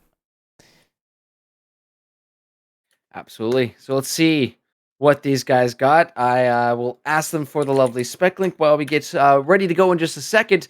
But yeah, we'll see if those theories come to fruition. We'll see if the Scorpions can make the Cinderella story happen, or if the Astronauts are just going to keep dominating and keep that streak going. So, Cal, thank you so much. We're going to send it off to draft once again, and we'll have this spec link ready to go in just a little bit as well, too. So, let's head on over to draft. See you. All right, Arlen, back again, ready to go, ready to see what this draft is going to be bringing us here. I don't know if we see another Caitlyn Braum in the bot lane, but that will be something very, very curious to see what they're going to be playing. I wonder as well what these guys go for. Should be interesting. I don't know. We're probably definitely going to see some bruises in the top lane, right? Like that's just what MeliG plays. Maybe a tank from Wolven Alchemist or something like that, or another trying to match Bruiser with Bruiser, just trying to stop him right there in his tracks. And it really does allow for the snowball aspect for a roaming, support, a roaming jungler to really heavily gank. I don't know. I like a Sejuani here. I think she's very strong after the changes. Tryndamere is also very strong. You can try and pair those two up together. Yeah, they have a lot of options on both sides to really go for, but hard to predict. Probably going to see Wukong, probably going to see Taliyah, probably going to see Swain, because those are kind of like the staple picks of any league at all levels right now. It's very much those three plus an Olaf kind of just running around and really causing mayhem, causing havoc, causing trouble. And then, Lucian Omni is still an option, still dangerous threat. Lulu, Kog'Maw, Lulu, Twitch, Seraphine, Senna, Seraphine, Tahm Kench. A whole lot of stuff to go for as we finally hop into the draft here. Yeah, hopping into this one now officially. Get to see if these two teams have done their homework. So the Draven ban, that is quite spicy. I think that is directly against Melee Vayne, even though their name isn't Melee Draven. But yeah, that's, what, can be a spicy pick in the right hands. Definitely a specialty. Scorpions, though, have a lot to think about. Have a lot of things on the table just due to the vastness of some of these players. Champion pools could be a bit of a difficult draft here. And depending on what they save for that B4, B5, going to be interesting to see what is getting axed first. Nothing. It's not nothing. We'll get the actual thing there. It is supposed to be a Zillion ban. All right, so it's Zillion ban that gets gone. Vayne will also be sitting on the bench there, as that one is gone from Melee Vayne. You guessed it. That one making a little bit more sense with the name. But yeah, there is a blank there. That first ban from the Scorpions is Zillion, followed up by the Wukong. Very, very nice stuff. And then they're also going to take out the Shaco as well. I don't know so much about the Shaco. The Shaco is kind of one of those things where in competitive, he really only has one viable build path, and solo queue has so many more, right? He has the tank, he has the bruiser, he has the assassin, he has a crit one weird Gale Force thing going on, and then of course various AP ones as well. But in competitive, it's really only the AP Lysandres, just set up boxes and wait kind of style, that you see in competitive play. But regardless of that, Astronauts are going to pick up the Senna. Now they have multiple ways they can really threaten this. Like I said, they have the Senna Seraphine, they have the Senna Tahm Kench. Where do they go? It's kind of reliant on what the Scorpions pick. Do they grab the Tahm Kench up for themselves, flex it into the top lane or into the support role? Or do they grab the Seraphine, or they could grab both of them and really just put this Senna without, one of her strong common combos. It's really up to what the Scorpions want to do here. I just hopefully they do one thing and really force the Astronauts onto one path somewhere, more so than just kind of letting them get whatever they want. That might help too, exactly with what you just said, Arland. Leona, gonna be a bit of a presence out there, has been recently too. Just fantastic. If you can get those solar flares down, any Zenith Blade, right, the ability to follow up with your Qs so fast is insane. To have on your team, and really good for peeling as well. Depend again, attack mode, defense mode. I've said this many times on stream before for champions like that Leona, like the Nautilus. Depends how you play it, because coming from some personal experience, it's so easy to be like, I'm going in, I'm absolutely sending it with the Zenith Blade, but sometimes I can bite you in the rear end if your ADC gets exposed. So let's see how they're going to play it. Volibear to follow up there. So there is some very strong dive potential here. Try to bait us with the Teemo. Safer option here. I don't know if they end up actually picking this. I wonder where that Orm would go. I don't know if it actually be into the hands of Melly G there, but we'll have to see if that ends up being the pick. Yeah, no. Synanasis. And then something just kind of, what are they doing? They're taunting. There we go. Orn. Okay, it will be the Orn. Yeah, I like the Orn pick here. I think it's very, very strong, and it kind of cements your top lane as just kind of the waiting game. Doesn't really require a lot of resources, but still very, very strong in his own right. And one thing that he does actually do very well is beat out the Volibear. At least in the early game, at first item, he does pressure out this Volibear very, very well. Makes it hard for him to function, so kind of forcing the Volibear into the jungle role to deal with a Shyvana where he doesn't have exactly the best win rate, but they will get the gangplank counter pick, and he does scale up extremely well into the Orn. So now this is kind of putting the Astronauts on a timer, or do they respect Wolven Alchemist enough on the gangplank to really realize they're on a timer, or are they going to say, well, it's just his gangplank, so we don't really care that much? It's maybe, I think it's leaning towards the second option. I have a crazy idea here. That might not be an Orn top. Call me crazy. Call me crazy. Not in the jungle. I wonder how it would go alongside Senna in the bot lane. I'm curious if we're going to do a little theory crafting on this Astronauts in live action tonight. Again, safest thing would be for the top lane, but it's not something that we usually see Melly G play, so that's why there's kind of a little flag on the play on that one. Shyvana could still be flexible, right, between top and jungle. I've seen a few top Shyvanas. It could be an entirely huge red wide herring out there on the board right now in this draft, which might have called out this Gangplank. I'm curious to see if Wolven's going to be piloting this Gangplank, because he is quite a fun champion to watch go down. There's always we see, you know what? You never know what happens here in VAD mid Gangplank. Okay, question mark. We'll get some answers. We'll confirm as the draft continues. But I'm just, you know what? Maybe just riling up some people in the Twitch chat there, be like, no, it'll never be this. Yeah. Well, you know, it's mid Gangplank is actually not bad. I will say that I think mid Gangplank is very, very good. I think it's one of his better positions. You know, I think it's better than top lane. Super good. It just allows him to scale up. Not as quite as an easy matchup. There are not as many easy matchups as an Ornn, but if you're able to pilot the Gangplank in the mid lane, you're definitely going to profit super well. But yeah, it just comes down to what the Scorpions pick here. With the Seraphine going away, they only really have one option. It's the Tahm Kench going out. Unless you're right, they do pick the Ornn up for the support role. I don't think so. I think it's a lot worse than having a Tahm Kench down there. It's not so much that you want tankiness with a Senna, but you want someone to peel for a Senna, and Ornn doesn't quite peel as effectively as a Gragas or the Tahm Kench, right? But if you're going to go for a damage one, might as well grab the recently buffed Zeri, who is decidedly still OP even after they hotfixed her, because her W is absolutely disgusting. I think realistically her W is one of the most broken abilities in the game right now, but that's a story for another time. Yeah, it's going to be the Zeri getting locked in. And so what do you pick for the mid lane here? You know, you have the counter pick for yourself. You can pick anything you want under the sun, and with a champ pool like Defoe, that's a lot of options. Yeah, we get.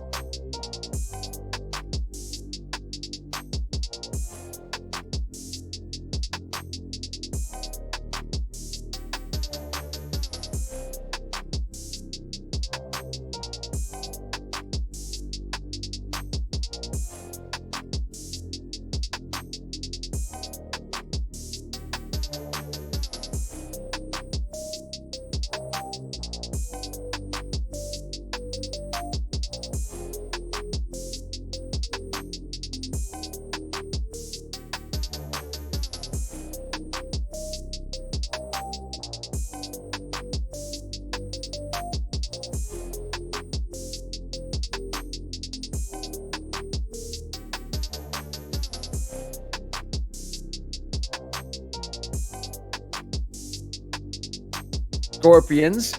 So now we get to see what the ADC answer is going to be. Wow, that is extra spicy. Callista? We get to see a Callista tonight, Arlen. Oh boy, that one's ballsy. Picking a Callista with the Talia in the game, with the Shyvana who's building Crossfire in the game, and most importantly, with the Senna who outranges you in pretty much every single ability, every single way in the game.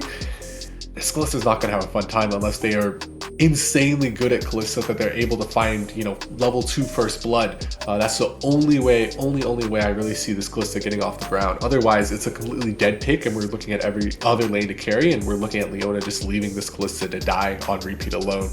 Because everybody else on the Astronauts kind of has an idea of what they want to do. They have a Talia for the early game, who scaled very well into the late game. They want to get early Drakes because of Shyvana. They have a top side that is playing weak, but even if it's a weak top side, it's still Ornn, so it's not actually that weak. And then they have a Zeri Senna who scale very well, but you have the Senna to really poke down Leona and really make sure she can't engage at full HP ever. And Callista is, on top of that, just made that so much easier. Now they're really just looking at this, like I said, they're really looking at Ari, and Gangplank to really carry them through this game, and Volibear just to kind of shake things up, try to disrupt the flow of the game, because everything is kind of pointing towards a really clean Astronauts victory.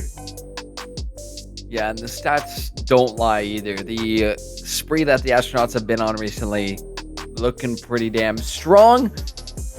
little bit of the opposite case for the Scorpions. So we'll see if this draft they put together is something special. I mean, there is some big wombo combo dive with that Volibear, the Stormbringer, Solar Flare, Cannon Barrage, the Spirit Rush with the Ari if you get a nice charm off. Yeah, there is definitely some potential there.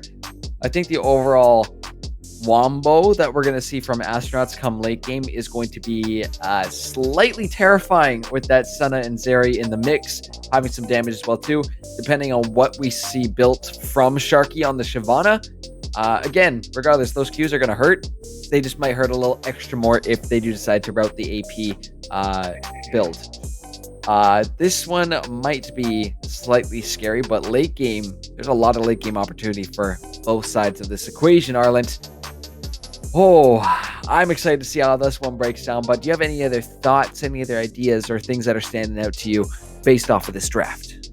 Yeah, just one last thing I think is kind of noteworthy to say is just the I think just the Gangplank is the last part I really want to highlight.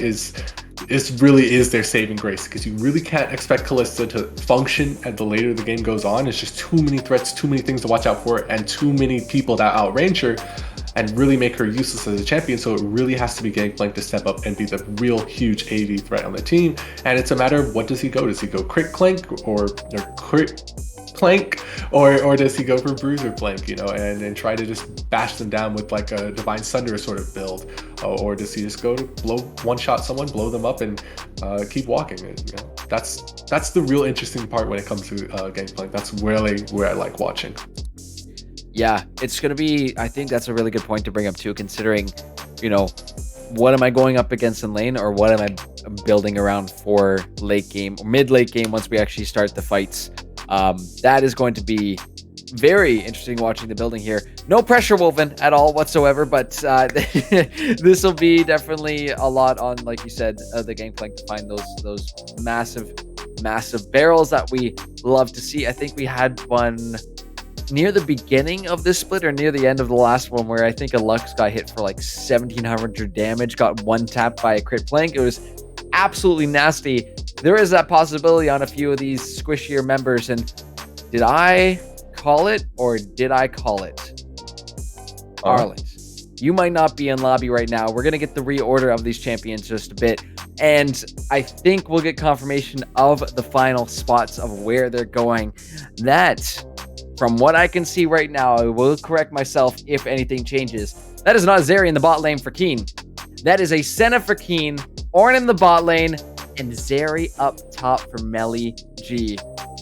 Oh. I said orange support. I don't know. Something just kind of clicked in here. I'm like, Melly G doesn't play Ornn. He plays damage. And Zeri, she does damage. Arlen, I'm not too sure how I feel about that. It's been a while since I've seen ADC in the top lane. I've never seen a Zeri go top. But how do we feel against the Gangplank, that matchup?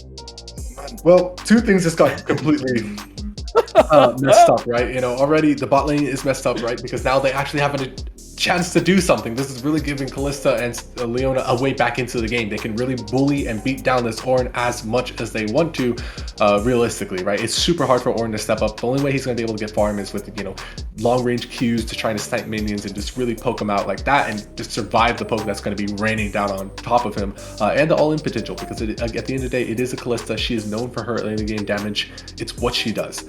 On the top side of the map, it's also flipped, because now you had a super safe lane and now it's a lot more volatile. Now you expect junglers to actually go topside, and that's not where you want your Shyvana to be. You don't want her to be topside, trying to counter gank or trying to help us Zeri survive a dive. You want her to be bot side, grabbing Drakes up, and it really is just a super dangerous move unless Melly G has a lot of practice on this pick, is able to snipe away Gangplank barrels, and if he's able to survive the Gangplank Q, because his goes through minions, your Q does not. And that's one of the biggest things about Zeri, is that you really have to be really, really good at positioning. At the end of the day, it's a Volibear. He's going to gank top, he's going to camp top, he is going after you, tower diving you at level 6.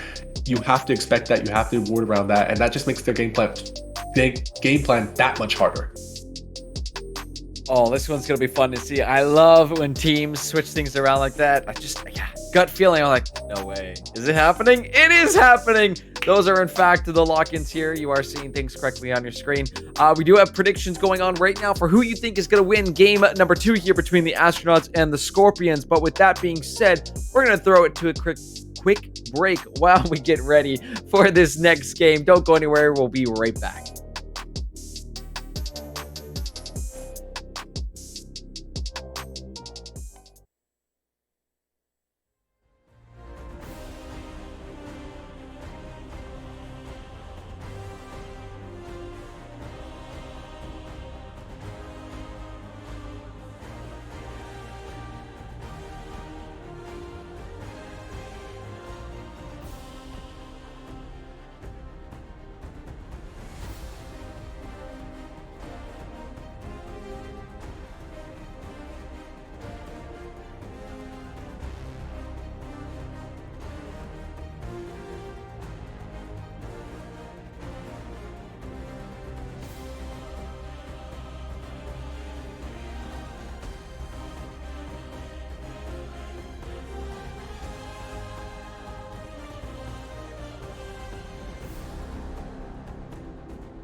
the ideal Leona path. Not asking for main Leona players. I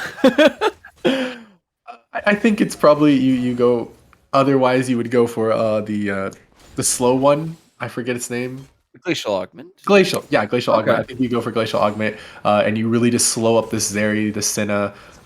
Don't allow them to get out of the area where they do less damage and they're not quite as fast at kiting.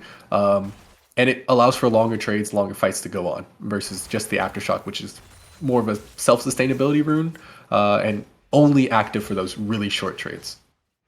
I've seen a little bit of a favor being put into that Glacial Augment onto some of those tankier champions, like the Alistar as well too, is someone who's like, I go and look up the builds, I'm like, really? Glacial Augment? Okay, well, yeah, we'll take it. Yeah, reduce damage for the rest of your team, not too shabby, and that slow too can be really, really nice. In the case of Ornn, though, that'll be a bit of an interesting one to see how they can deal with him down there. Odin, though, looking for the early gank into this mid lane. Defoe needs to watch on out, should have the knockback, but the flash on in, the stun answered with a flash of his own. Defoe will stay alive for now, and Odin making their way up to that top side.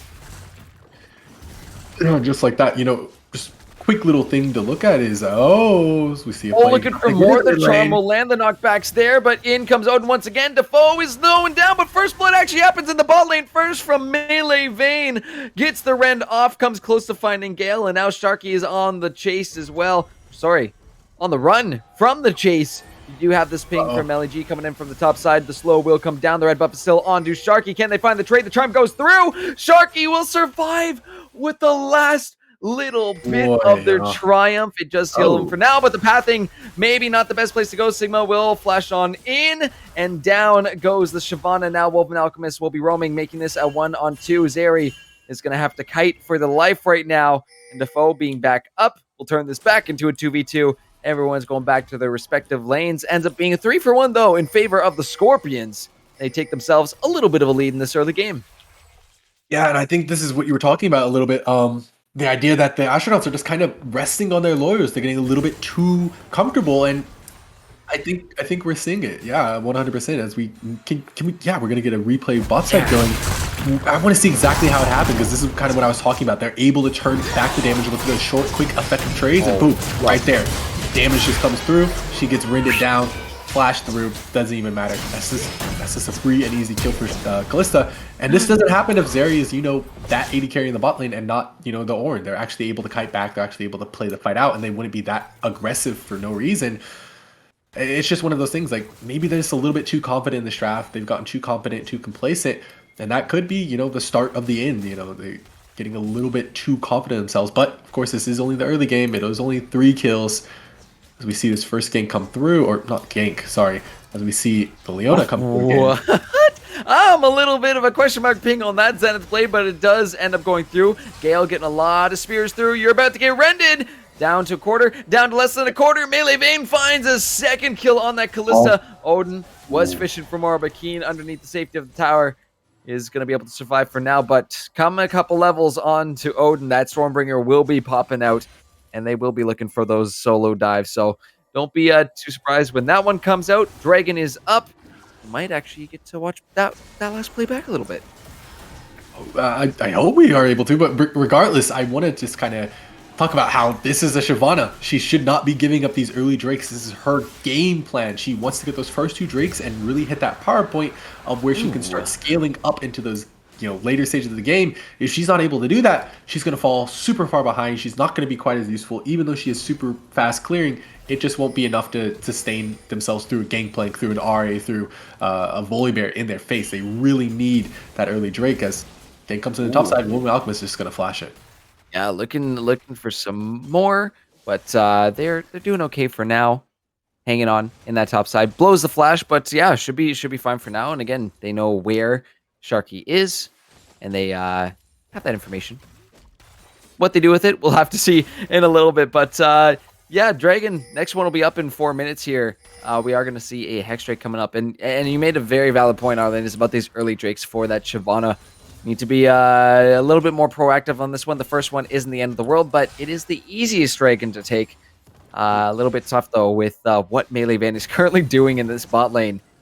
And current farm, just slightly ahead of that Ornn right now, so not too much lead there, but the extra I believe, yeah, 400 from First Blood and the 300 from the second kill that they picked up. Definitely going to be nice. The boots are fully completed too, which, I've had some talks about, do you rush boots first? Generally, the answer is no. On a Kalista, though, bit of a different case, Arland.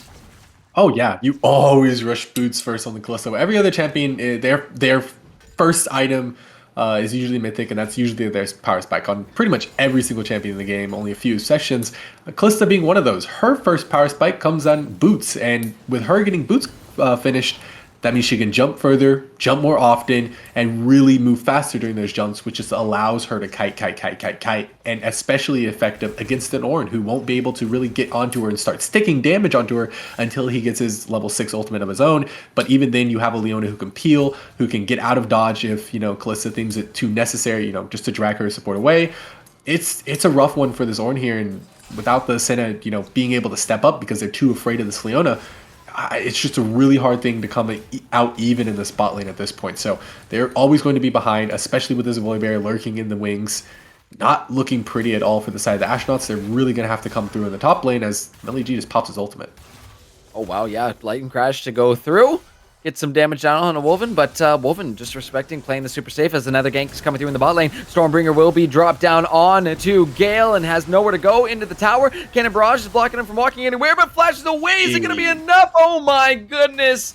Survives with under 30 HP. That is the power of Ornn, ladies and gentlemen, but very close. Really nice effort from the Scorpions. The pressure is still on, and this early tempo that they've created, I like that they are still applying that pressure and keeping that ball rolling, Arlet. Absolutely, I absolutely love it. Yeah, that's just what you have to do with the Kalista. They're going to be looking for the gank here in the top side. And Dragon's Descent comes through. Wolven going to be taken down, and Melly G securing that 300 gold for themselves. Lovely little tower dive there, and a lot of damage between that Zeri and the Shyvana to make sure that Gangplank is gone fast before those turret shots. Even though they took, a very slight nerf, they're still hurt. They're going to still hurt you very much in these early levels. Yeah, and this is kind of a flip-flop of what you want to see the Astronauts do and what they're actually doing, right? I said they want to focus the bot side. Their bot side is lost, realistically speaking. They can't do anything in the bot side. It's pretty hard to do anything. So they have to make these plays top sides. They're not the ideal state for them, but it's what they have to do to really survive in this game. So that's going to be Shyvana looking to pick up this first Rift Herald. Where does she drop it? Again, probably top side, probably mid. Just look to unlock this Talia, allow her to roam, allow her to move around the map, allow her to do things. Or they can put it top side and start moving the Zeri around the map, allow her to pick up more turret plates, more gold in her pocket to offset the huge advantage that this Kalista is finding in the bot side. And if you really think about it, going back to what you mentioned in the draft was the focus, I guess your focus on which lanes we were watching was the top and mid here from the Astronauts. So for them, keeping those resources pouring into those two lanes, not a bad idea. And it's just really up to Sharky to say, okay, which of these two lanes have kind of pulled ahead? Top's got a little bit of advantage. Let's keep pouring them into there. Right now, Defoe is down only 1 kill, but still holding relatively even in that mid lane. It kind of evens out with the CS. But bot lane, if you think about it, they don't have to pour the resources in. All that Senna and Ornn have to do is kind of stay safe. They are late game investments. That Senna will come online late. That Ornn will have all the ornaments available for you. So might as well just play it safe and see how that lane goes. But interesting. I think to the top side. I think you might have mentioned it too. That the focus into the top side might have been sniffed out by the Scorpions. They see the threat and they eliminate it off the map. Do not want to deal with the Zeri getting ahead. Don't want the snowball happening. Herald does get spawned in the mid lane though. Yeah, and with that, Defoe is going to be able to get a free push, get a lot of turret plates, get a lot of gold down on himself. So it was a sacrifice that had to be made, and it does look like they're going to be giving up this tier or the second Drake here as a re-engage happens on the bot side. Oh yeah, here they go. Melee Vayne looking for more. The Call of the Forge God will be used, but Fate's Call is used first, and Keen gonna be picked out. Melee Vayne just barely hanging on here. Will eventually get taken down by Defoe. The knockups are coming through. Odin looking for some good damage onto Gale there, but a lot of taking this. Cannon Barrage coming down into the tribush. Sharky is getting lower and lower. Somehow the Astronauts are hanging on to this one. Defoe with a triple kill, baby. Talia popping off in the back there was not taken care of and was allowed to unleash so much damage, Arland. Yeah, excuse me there. They were fighting through the Gangplank ultimate, so it was kind of just assumed that, they would just, back off with this Gangplank ultimate in the area. They're not going to fight it. it's just not what happened at all. So we're gonna get a quick replay here, and it's like right here. This is the part where the fight went wrong in my opinion. I think they should have just gone onto the orb, just try to fight through the orb back to their turret, but instead they kept going onto the center. That's where they lost their first minute. That's where they lose melee vein. And then just look at the foe. Q after Q after Q after Q after Q after E after mass Q, and then the Arya flashes, and the last rock smacks into the Leona, giving her a triple kill. The foe is just absolutely unleashed in this game. Has his boots completed, has his first item completed, going for that Everfrost. So not as much damage as if he had gone for the Ludens, but more lockdown potential, and that's what they're looking for. They're really looking to lock down this Callista and beat her up in this side lane as soon as he has his ultimate back up. And we might continue seeing the roams from the Talia, considering one level away from hitting the level 2 ult. So those walls do become relatively what we're used to seeing from Talia's back in the day, or it was only 2 patches ago, if I'm going to be honest. Back in my day of patch 12.9, no, where it does become a little bit more reasonable and worth it to actually make those roams, make them count. If you pair it up with the Call of Forge God, it can get pretty nasty. So yeah, you already see Defoe on the map making his way down. Call of Forge God back up in 20 seconds, but is spotted out completely on a ward. Yeah, and just like that, the game state has flipped again. Top side is not doing quite as well as it did, and now bot side is no longer doing quite as well as it did for both sides of the map. So again, another flip map state. You know, things are just kind of playing out that much differently, but you got to be careful. There's a Volibear in the top side of the map. They're going to be looking for that gank. They have to go for it because they realize that they're getting ganked on the bot side of the map, and that's what they're going to do. Oh, yeah. We got 2 ganks busting out right now. Melee G kind of surrounded by this one as the Horn is popped in the bot side. It will be Melee Vein going down, and soon to be Artsy Panda Chick. Melee G completely eviscerated by that 3-on-1 up in the top half of the map. So trade for trade, 2 for 1 in favor of the Astronauts, and it's going to be an exchange of plates across the map. Actually, it was a 2 for 2 for overall. Was it a 2 for 2? It wasn't. They died. Oh no, that's bad. When you're going for a 4v2, you don't want anyone to die. And look right there, he dies just taking the turret just that much longer. And like you said, that early turret damage. Oh, they tried to. Oh. That early turret damage is doing too much. Very nice dive though on the bot side of the map. Very nice dive on the top side. And Melee G, you can kind of tell that he hasn't played that much Zeri top because that angle of the alcove on the wall doesn't actually allow her to ride it that far. Maybe if it was barred, he could go much further, but Zeri is much more of a balanced champion as the lightning crash comes through. Yeah, Cannon Barrage is going to be popped. Same with the Stormbringer. They're looking for Melee G, trying to cut away from this one. Wolven Alchemist will go down.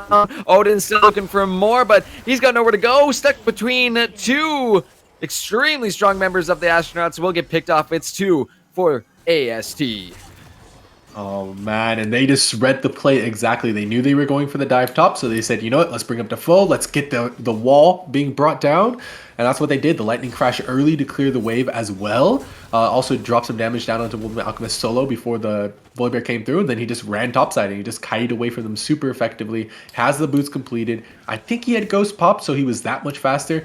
And it's just so hard for them to catch up, so hard for them to touch him, that Defoe was just able to come through on the backside, really start laying down the damage, and really popped both of them. And now it's going to be first turret going over to the Zeri in the top side, I think. There it goes. Yeah, there goes top turret. You know, just coming back to that point about the speed, the need for speed, I guess, on the side of the Astronauts. Double Ghost up there for Melee G and Sharky. I did want to just bring out or mention the fact that there are 3 teleports on the side of Astronauts. So I wonder if we're going to see that utilized here. Yeah, wait a minute. Hold on. They read my mind. Ornhorn is coming through. TP from Defoe. They looked for the back line, and Melee Vein is out of here. Odin soon to be extinguished as Sharky picks up a kill there. Another 2 kills for the Astronauts, and Dragon spawning in 5 seconds. Beautiful setup for the blue side. Absolutely beautiful setup, and they're going to be able to grab this turret, going to be able to move down, grab the Drake as well. And right now, you know, they had a really good early game plan, the Scorpions. They had a really good look, and then it just fell apart off of, you know, mismanagement. They kind of did too much. They should have just backed off. They should have, you know, realized that, okay, we don't need to keep doing this much today. We have our lead, we have our advantage, and it just fell apart from there. So they're going to, honestly, they're looking to lose this mid-tier 1 as well because it's so incredibly low off of the amount of pressure that Defoe was able to push off onto it consistently. As we might see Leona getting swept up by the Kalista, not quite dying there in the mid lane. Oh, yeah, Fate's call. They're looking for Keen Ooh. right now, trying to potentially dive mid. Tier 1 in the mid lane will go down. Odin still on the chase. The rest of the astronauts will back off from that mid lane. Artsy Pandachik needs to watch out for this cannon wave. They will shred you. Get away, get away. Hey, go away, man. Well, that's okay. Gale and Keen stepping on up now. Melee Vayne also needs to respect that. A lot of bodies on this side of the map. No dragon, though. So we're just kind of hovering around, maybe scouting out, doing some vision. But you know what? We do have Sharky. Sees their window, goes and starts up that Herald. We saw the Dawning Shadow coming through, trying to find Artsy Pandachik. Almost does, but no kills exchange. Just going to be a Herald pickup if Sharky is able to secure this. And yeah, with Sigma backing right now, they won't get spotted out. So more pushing power for the astronauts coming in soon. Absolutely, and I think once the Shyvana backs is able to buy some, more items, probably looking to back and buy a Blasting Wand, they're going to be able to push with this. They're going to be able to look for a lot of turrets, and honestly, potentially even in the game super, super quickly, maybe at the 20-minute mark, they're relatively far ahead, and I think it's really hard for them to come back in this game. Their team comp just isn't suited for that kind of late game style. The Kalista just doesn't do that as well. Definitely not into Talia. Definitely not into a Zeri who kites even better than her, right? And definitely not into a Senna, which definitely outranges her. So just a rough game for the Kalista at this point. The only way they somehow come back is if Gangplank is able to just randomly, miraculously find a pentakill and is able to get, a whole item off of it. I mean, 2 pentakills in one night. Now that would be Pretty good. asking for a lot, but it's not impossible. We've seen some nasty crit planks. Does have the Essence Reaver completed as well. So on their way to actually getting to that point with those barrels, you do not want to even look at them the wrong way, or you'll just be gone. You'll just be absolutely eviscerated and become one of our most watched clips out there. So gotta watch out for those crit barrels. But for now, the lead that the astronauts have accumulated, about 4 and a bit of change, K gold there for them. About to hit that 19-minute mark, so Baron is going to be one of those objectives we're looking for on the map, and the fact that all tier 1 towers have been taken from the Scorpion side does mean astronauts have a lot more pushing power. And a little update on the Senna stacks, currently at 62, so cracking by, I think, one of the first stages. 60, not a bad place to be at, but it's really the 80 to 100 mark where you start to become really, really nasty. Yeah, absolutely. And one thing I want to highlight that I really do like that Keen did, he didn't go for the bait, which is the Umbral Glaive. The Umbral Glaive Senna, you see that a lot. It's a pretty bad setup. It's really good if you're a pro player. Otherwise, it's bad. Because pro players, they just have better understanding of the game. Everybody knows where they need to be. They know how to use a vision effectively. Anything outside of pro play, I think it's just not the move. I think you're just better served by going for your mythic first, and then dealing damage, and then going for the Umbral Grave and looking to use the early game vision that it does provide. Defoe, that's cyberbullying we just witnessed here on live air right now. Stole the wolf away. Not very nice, but you know what? It's pressure, it's tempo. You take every little bit you can give, and the astronauts not letting anything go right now easily. You said it too.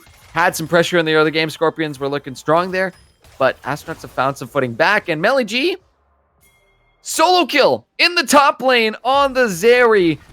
So that is going to be a lot to deal with as the Zeri keeps on ramping up. Herald going to be spawned in the mid lane. The attention right now is focused down towards Gale, popping the Horn. It's 3v1, but all he's doing is keeping their attention down there because Herald rushing down the mid lane right now, takes the tier 2, going to be taking the inhibitor tower, and should get a charge off on this. Oh, it's going to be close. On the inhibitor? Yes, still does. That is an incredible amount of push that the astronauts just got off. Oh, man. And just like that, they are able to crack, pretty much almost crack the base of the Scorpions. But more importantly, it gives them pressure for either a Baron or for the Drake. And right now it's going to be the Drake. And if they can find a fight, the Baron, LEG needs to back in time so he can spend his gold, teleport down, but be there for his team. Same thing for Woman Alchemist, except that he needs to, instead, clear the way. But it is going to be the Leona going in. Stormbringer going to follow up. Sharky is on the back line, though, with the Dragon's Ascend, and Astronauts are just doing so much more damage. Sharky is going to be low, though. Woven Alchemist looking for a Q, finds the kill there. See the Ari trying to go deep, but gets picked on off, and Melee Vayne forced to run away. Same with Woven Alchemist, but he's going to be exhausted. They're going to chase him down, find a 4th kill, with the foe going, dominating. Melee G is not done quite yet. We'll go spend that gold now, Arlen, but this is going to put the Astronauts at Soul Point. It's going to give them now a 7k gold lead, and Baron's on the board. They've got all the cards in their hand right now. Yeah, all the cards in their hands, and it's a full house, Gurf. They are making it look easy. Well, besides from the early game. But other than that, really, really clean fight, besides the fact that Shyvana died. But even if you're sacrificing one member for all that value, which is a full team wipe aside from Melee Vayne and the Drake, and multiple, tower waves push, multiple waves lost for the enemy, that's huge. And like you said, massive gold lead. Now they can just reset, spin their gold, 6-1 Defoe, 6-2 Melee G, look to grab up this Baron Nashor, grab up the worm, and then they can start pressuring top, mid, and bot all at once without any real danger. Yeah, it's just looking very much in the favor of the side of the Astronauts. A lot of bodies around this mid lane now, kind of making their way towards this Baron. Defoe is going to have to watch it. Oh, wow, what a stun. Incredible. Charm goes wide, trying to look for the knockup. Solar Flare comes down. Defoe is going to be slowed. It's going to be the Everfrost coming out, but it's not going to be enough because Melee Vayne finds the kill first. Sharky on the run. Melee G trying to kite on back. The fake call will send Artsy Panda Chick in, but needs to run away from that one. Charm comes up short just again. Melee G with some incredible kiting. Oh, over the wall. Are you kidding me? There they go. Bodies are dropping left and right on the Scorpions, and Astronauts find themselves a nasty ace. They're going to go for the Baron while you have Gale pushing on the bot side for that tier 2 tower. So much gained for the Astronauts. What the heck was that? I think that's the Zeri moment we were waiting for.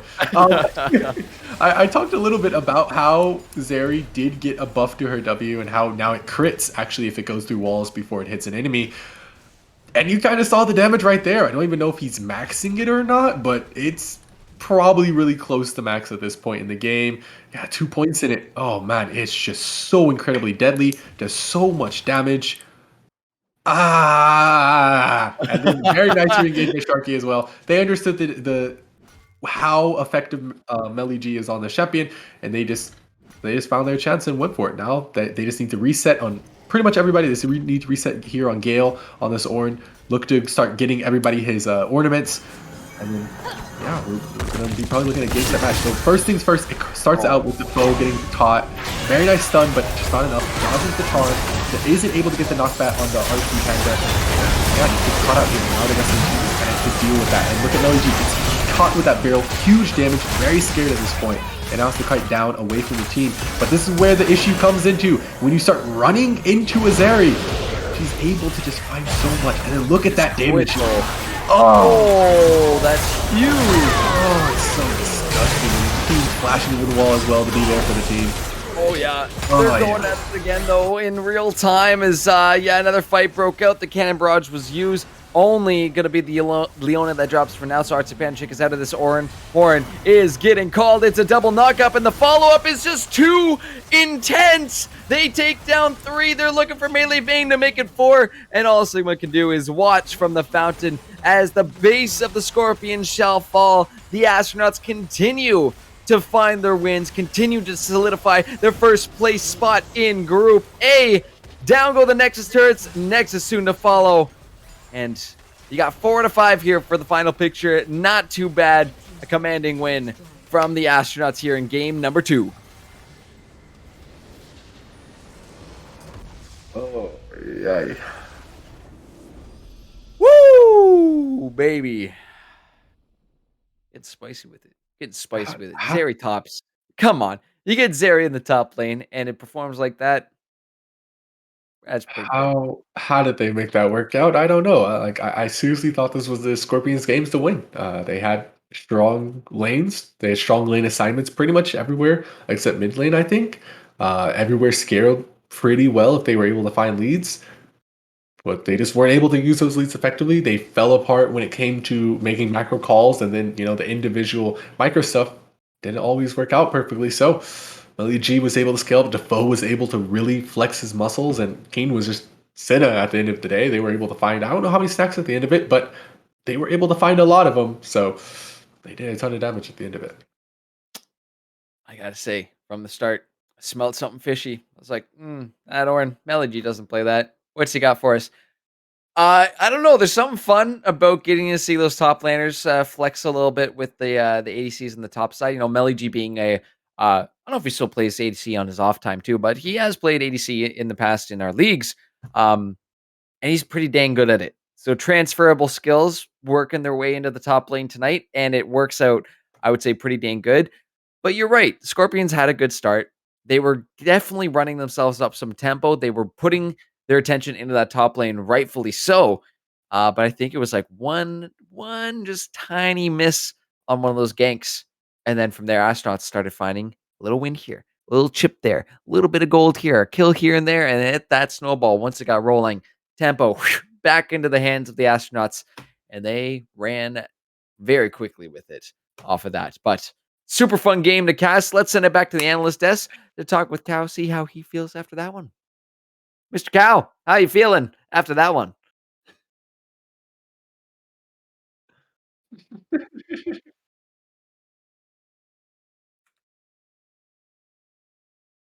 Crazy, right? Cracked. Absolutely cracked.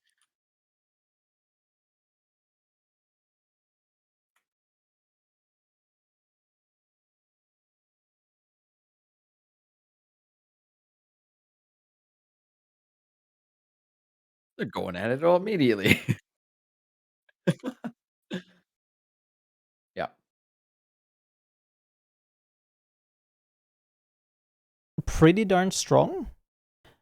The issue kind of came down to the play, right? I think you just you don't know what to do against a Senna or in bot lane. I think that's kind of just it, really. And as you said, right, it was that one play. It kind of just snowballed from there for the Astronauts, and yeah, It was fun. I like seeing that stuff. It's fun.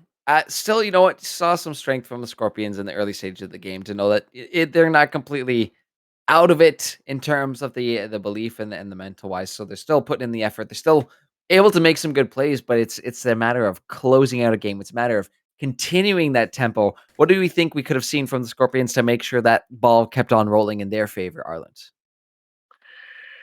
Oh man, I was thinking about looking back over that game, a little bit, thinking about what they could have done. The anticipation of this exact question. Yeah. I think it really does come down to kind of adapting their game plan, because their game plan was to, okay, we're winning bot side without the jungle help, so let's just keep going and trying to help out the top lane, right? That worked out once, but then what did you sacrifice? Well, you sacrificed also, a kill, a dive bot, a lot of damage bot, and I think an early Drake as well bot. I think if they had just changed the game plan and just said, bot's winning, let's let just Gangplank scale, which is what Gangplank does. Let's go camp bot, let's go deal with the bot, and let's help them accelerate themselves even further. I think that would have been a much more cohesive game plan, and it would have allowed them to put their money where their mouth is, put all the chips in the egg of the Kalista Leona, which was already performing pretty well. It was. That early first blood kind of caught me by surprise. I'm like, wait, they're already dead, but that's the power of Callista Rend, right? It's if you get caught by a few in those early stages, yeah, you're gonna get it exploded very quick. yeah. But yeah, go ahead. Yeah. It's not called a second smite for without a reason, right? It's like you kind of just go and it's like, oh, okay, That exact sound effect too. yeah, Insert yeah. pop. But super fun game. Regardless, had a lot of fun casting that one, and now Astronauts have got themselves another win. We got one more game left this evening. Currently, the MVP poll for game number 2 is going on right now, so make sure to vote on that during the break. So when we come back, we can announce our MVP from the Astronaut squad there. With that being said, we're gonna cut it to a quick one, but we're not done yet. No, no, no, no, no. We got Hornets versus Phantoms coming up next.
Boom! Welcome back. We just finished game number 2. Astronauts came back from a little bit of an early game deficit. The Scorpions were able to find, but looking strong in the later stages of this game, and they ended up taking home the win. But we do have our MVP from that game, and while it was a tie in the poll, we did end up coming up, and might as well just show it. Let the fans at home see who it is. Boom, boom, boom. The old captain himself, El Capitano there. Defoe, the Astronauts mid laner. 6-3-9 on that Talia. Lovely stuff. Lovely Weaver's Wall. And that triple kill behind that Dragon Pit, I think might have been that first step of the snowball we saw, boys. I don't know if you guys agree on that. I absolutely, yeah, 100%. No doubt, no doubt, no doubt, no doubt. That's pretty good. I mean, I like Italia, especially the new one. Just like I think they changed her to be a so much better champion than she was before, except on release, obviously, because I was broken. But yeah, I really like new Talia. I think Defoe did a really good job on her this game. It's not the best reflected in KDA, but there's so much utility in that ultimate. It's well done as well. It's crazy good. Crazy good. No denying it. Weaver's Wall, pretty great of an ability.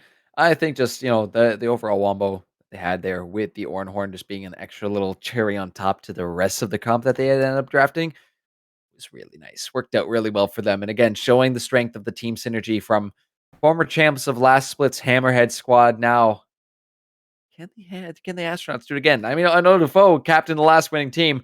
He's definitely looking strong again, a strong contender for the playoffs coming up soon. But any other final points from that game before we move on to the next one? Arlen, any talking points you have from that last one? Not particularly, besides maybe just more teams to look at Zeri, because she is really, really strong, and obviously she can work in the top lane in the right situations if given, mechanical proficiency at her. So put some work in on your mid laners as well, and your top laners, and on your, of course, AD carries. Yeah, just the fact that Zeri's W now crits over walls. That's gonna be. We saw it in action there in that I think the second last fight. Really, really strong if used right. And yeah, LAG was right on point with that. So maybe some more. But for this game, as we move forward, our final game of the evening, 2 bangers of teams we have seen here a couple times already. Hornets going to be on the blue side, I believe, and the Phantoms on the red. Both these teams have looked incredible throughout this split. I mean, Phantom started it off with the banger. Hornets, they dropped a couple in the early stages of the season, but after that, they've just been on a tear since there. I'll see what the updated standings are as we get into possibly draft later on. But at the beginning of the night, both of them were 10-2. We got some massive names on either side, guys. Who are we looking out for in this game? What bands might be we looking at? Cal, we'll start with you. Yeah, so I see on team 2 here, I do see Victoris. No, wait, that's the wrong one. That's you. That's you. Wait a minute. No, on all seriousness though, like Gigglequeef, he has had some really good performances. I know that, and I'm looking forward. We also have had CB the Barbarian has done some really fantastic job on the support as well. I think that's going to be a really heavy clash in the bot side, so looking forward to that. I think it will be very bot focused this game. I really hope it is, because I like bot fights, because it's so much more skill expression. I feel like it's just like, all right, especially after the TP changes. I'll add that the TP changes. Fantastic riots. Thank you so much. But other than that, yeah, I think it will be heavy bot fighting. I definitely gonna agree with you on that. Giggle, one of the bigger veteran names coming back as the captain of this Hornet squad, has quite a few ADCs that we are probably going to see banned against him. One being that Vayne is and probably shouldn't be allowed to be picked up by him. He's just so clean at it. But on the other side too, right? Zavartino, one of those bigger names that came through in the draft and end up being one of the craziest ADCs we've seen so far this split. And of course, they've got 2 amazing supports backing them. Ultra has been huge as well too. Can play the tanks, can play those enchanters, Curious to see what he's going to be bringing out, but same for Barbarian, right? Has a wide pool. Arlant, there's one that's on my mind, but I'm going to let you take your crack at it first. What are we looking out for from these teams, or who are we looking out for? From these teams, I think we're looking out for a lot of jungle skirmishing. I think we're looking at, Wukong's getting picked up, Volibear's getting picked up, for Eyesight in particular. I think we're going to be looking at Weehaw trying to act as sort of a helping hand to Eyesight, trying to move him around the map, whether it's top side, bot side, or even just capping mid itself. So probably a Talia coming through as well, an Ari or something like that. Ban out the Talia themselves, the Volibear as well. They're just looking to accelerate the game for the side of the Phantoms. And then for the Hornets, they're trying to push resources into the bot side so they can accelerate the game at a later date once they hit 3 items on their AD carry, whichever AD carry they go for, whether it's the Zeri, whether it's the Vayne, whether it's the Kog'Maw, because he did get buffed, right? They have a lot of options on both teams, but I don't think we'll see too much action on the top side unless it's more of a we're going to be ganking with so-and-so members in the top side, and it's just an excuse to start a team fight up there, realistically. Yeah. And knowing Benishk and Gayfinder Temple, right? Both pretty consistent solo players that can sit up in that top lane. They might look for those 1v1s. Don't get me wrong. Both these players pretty spicy up there. But yeah, more reliable in being the top side. That's, you go back multiple seasons through league and be like, top side island? Yes, maybe, possibly. But definitely can have some influence in there too. I think Temple does pick up that Shen from time to time, so that Sand United can be a big piece of this. The one that stands out to me, because I know you mentioned it earlier tonight, Arland, was the Azir. That is something Webb has been known to play. I would love to end up seeing it tonight, just based on what, those points you were making about these here earlier. Do we end up seeing it tonight? Is it something that's going to fit in with this team comp or with the synergy for Hornets? What do you guys think? I think Azir would be very good. It really does kind of put a damper on the kind of champions that Eyesight likes to bust out, you like to play. One of the best ways to stop Volibear is to put some terrain in his way. One of the best ways to stop an Olaf as well is to put terrain in his way. Right. And Azir does that better than anybody else. He actually does damage with his terrain besides, J4, but his is kind of coincidental, right? It's just kind of there. It happens after he does damage. But yeah, I think the Azir is going to come through. I think it's super strong right now, super slept on. And if you're able to play it, you're going to find a lot of success of spamming games with them. Yeah, I think so too. I have a blank notebook. I have a pen. I'll be writing down all the Azir bugs I see, which is going to be incredible amount. I know for a fact on the Azir subreddit, there's at least like 50 bugs being tracked right now. That's not been fixed for a couple of years. Thank Lord we're like not even remotely close to Mordekaiser. You guys remember that old? there was a book of Mordekaiser also. I think there was like 150 or something crazy. All is weird. You remember old Mordekaiser? Yeah, that was the majority of it. Was stealing those drag. You just could take the dragon. And, oh my god! Yeah, that was a cousin F issues on his own. Bugs left out of it. Imagine like steal away Elder Drake for some reason. It's like, okay. Oh, you know what? Maybe for the best side, that is no longer the case for Mordekaiser. I know when I first picked him, I was try this champion. He's pretty cool. I'm like, I could just take the dragon from them. You can't stop me. Yeah, it was amazing. But back to those bigger picks we're seeing right now. Could be Nazir. I mean, being able to throw the wall against an entire team is again a really, really useful piece of CC utility, if you want to call it that. It's a massive ult to have. Yeah. So it does so much so damage. pumped to see. So please, fingers crossed.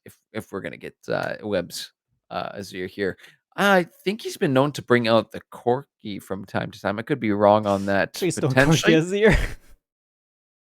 No, I don't think we see both of them in the same game, but no. Tristana, I'm reading back from here. Anivia potentially could be let through.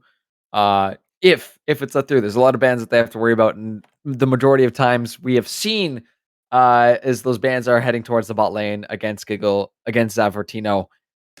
Is that something we want to see these teams focus on? Are those ADC bans, or are we going to see a little bit more widespread across the board? Arlen, we'll go back to you first. I think we're only going to see a few AD carry bans realistically. I think you only realistically need to worry about a Vayne, Kog'Maw, and Zeri. And if you're blue side, you don't ban Zeri. You probably ban the Kog'Maw. and you just hold on the Vayne to see what they pick. Red side, you have to ban the Zeri because you're not going to get a first pick. I think you have to ban the Vayne. You hold off on the Kog'Maw and you hold off on the Lucian. You want to save those combination picks for yourself. That's right. So you can pick the Senatom Kinch together. You can pick the Lucian Nami together. You can, any combination you want all at the same time. Wombo combos, right? Wombo Want to combo. get those combos through. And, we will most likely end up seeing the pick. Generally, I don't want to say it's 100% guarantee, but usually they come through second, third pick. You get that little combo together. Because it does get a little risky if you're going to be saving an ADC in this matchup too, specifically with two massive ADC players, to be saving ADC bans or an ADC pick until the second round of picks, because you will most likely be, I would say, extremely limited in what you're going to be able to play and what's going to be viable against the other side. So we'll have to see what happens. I do believe we are just waiting on these teams to get ready, and in draft we might actually have the Phantoms still in game. I'm gonna have to check Ooh. real quick if they are still playing. In that case, we will just head to a quick little break while we get ready Yeah, they're or playing wait the on them. Eagles. They're in a 46-minute game right now. Oh, It's jeez. gonna be that's Woo. tough. So it is the second place team against the second place team in Group A and Group B. It's definitely going to be tough because you're then going into the number one team in Group B. So it's like, all right, who did they actually play first tonight? Let's see. To the Hornets. No, Phantoms. They first played the Scorpions, right? And then they play the Eagles, which they're playing right now, and then they'll play Hornets. So progressively getting worse and worse with their matchups. And I'd like to ask you a question, though, Gurf. Yes. Turning the tables here a little bit. All the turntables, yeah. How do you feel Group A has been stacking up against Group B? Like how do you feel they've been matching against each other? I think maybe a little bit more just crunching of more reviewing of how those matches actually went. But I would say a little bit more favorable for Group A in these cases. Astronauts, Phantoms, Spartans have all been looking relatively strong across the board. Still need to contend with those upper tier, like the Hornets, Eagles, Nocturnals, but sometimes you get a little bit of surprise from Lions and Dragons. So I would think the separation of the strong and weak teams is a lot more defined in Group A. It's going to be much more interesting to see what happens with Group B, because I think the talent is much more spread out here. We got a lot of strong teams in Group B. Overall, I give Group B maybe a little bit of strength. Those teams in Group A that are strong, they're going to get you. They're going to find you and they're going to get you. So that's what I'd say, at least for now. Beat you. Yeah, for sure. I agree. I mean, I like Group A more, I guess, mostly because Bakerita is not in there. Oh. Hopefully they're not watching back the stream. No, but in seriousness, watch. it's hard to decide, honestly. Like, it's incredibly close, and I've mentioned it before. Taking off rank plates, low diamond, high plat, and then it's like, oh wait, what? Gold? Yeah. Silver? Wait, what? Yeah. It's crazy sometimes. The synergy that comes out of some of these teams is like, where did you find that? Yeah, I think it's amazing to see in draft 5 players that some of them, yes, have had experience with each other playing against or with. But yeah, sometimes, you see the super squad format out of nowhere. It's like, we don't break this up. We have perfection right now. Let's keep this rolling all the way. And you know what? Some of those teams we've seen just on dominating records, like we currently are seeing from the Astronauts right now, being 11-1. What we saw from the Hammerheads last split, it even goes back to I think summer of 2020. So we're going back 2 years where these teams that just right off the bat, Sharks and Dragons back in the day, went on a streak, did not stop the streak, and ended up going all the way into playoffs and looked dominant. So it's totally possible for that scenario to be here, but there's never a dull moment, and there's always a possibility of those upsets, of Cinderella stories, of a team that comes in as 4th seed and saying, we're just gonna sweep the whole thing, let's do it. That's what makes playoffs so spicy, and especially these final few weeks coming into here to really define who is the stronger group, and who is going to be looking stronger in playoffs. And then we can always put the scenario out there that ends up being 1A and 1B, and at the end of the day. But I would say with the case of these teams and what you brought up, Cal, we're going to see a little bit of a mix. I think playoffs are going to throw a bit of a wrench in things for some of these teams as we get into best of threes. We see who's got that better stamina, as mentioned earlier tonight. Arlen, any points you wanted to bring up here about our final game or just the league in general as we're getting into the later weeks?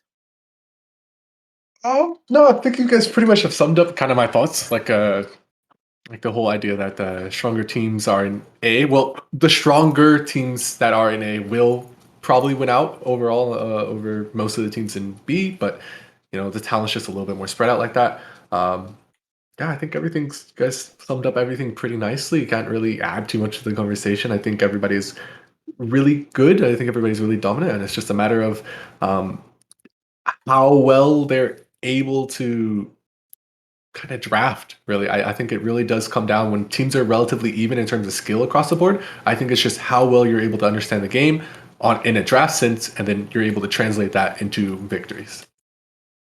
Absolutely. Let's see if we're going to get some transfer victories. I do believe the Phantoms have finally gotten out of their extremely long game, but we are going to take just a brief little break while we let them maybe take a little bit of a breath while we get set up for draft. So don't go anywhere. We'll be right back in just a couple minutes for our final draft and game of the evening. We'll be right back.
Hello, ladies and gentlemen.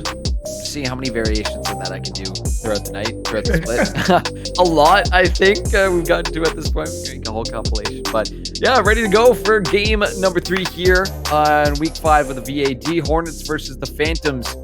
And yeah, Hornets, I believe, I didn't get confirmation if they won game number 1 tonight. They did get the win over Wolves in game number 2, just due to FF reasons tonight. Don't know if they were ready to go, but yeah. We do have these members ready to go. We've got the spec link ready to go in just a sec. And we're going to get drafted in just a few seconds. So how many ADC bans do we see in the first round? I would say a lot.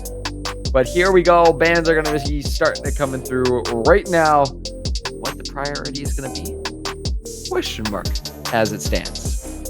Absolutely. I think if Zeri isn't banned, I think it's just always first pick material. I think she's just too disgusting not to get picked. She's just really too strong. She loves enchanters that shield and speed her up and heal her, all that fun stuff in a team fight. So really smart to either ban her or pick her. And Phantom's opting to ban away the Vayne, while the Hornets are looking to ban away the Mordekaiser and the Graves. What do you ban here? I think you have to ban away the Zeri unless you have a strategy to beat it, where it's, you know, a Caitlyn or some or equally long range AD carry, but nope, it's going to ban it away here. Yeah, rightfully so. Taking off those stronger pieces of the board from Giggle, but Lilia, Mord, and Graves is going to be the answer here from the Hornets, so they do not want to have those jungle top threats. I mean, Mordekaiser is still flexible into the jungle as well. And let's see. And yeah, technically mid lane as well too. Scary stuff. Scary. He's a scary champion. I mean, it takes you to the Shadow Realm, Death Realm, technically. I call it the Shadow Realm because let's be real, it's more fun to say that when you're casting than Death Realm. Also pretty cool, but Shadow Realm is a little bit of a tier higher. Final ban coming through will be that Trundle. That will definitely hinder the early game. Lucian first to be locked in. And again, kind of raising a flag. Are we for sure locking in B1 ADC, or is that a red herring? It's going to be a Lucian top. I don't know. We'll have to see.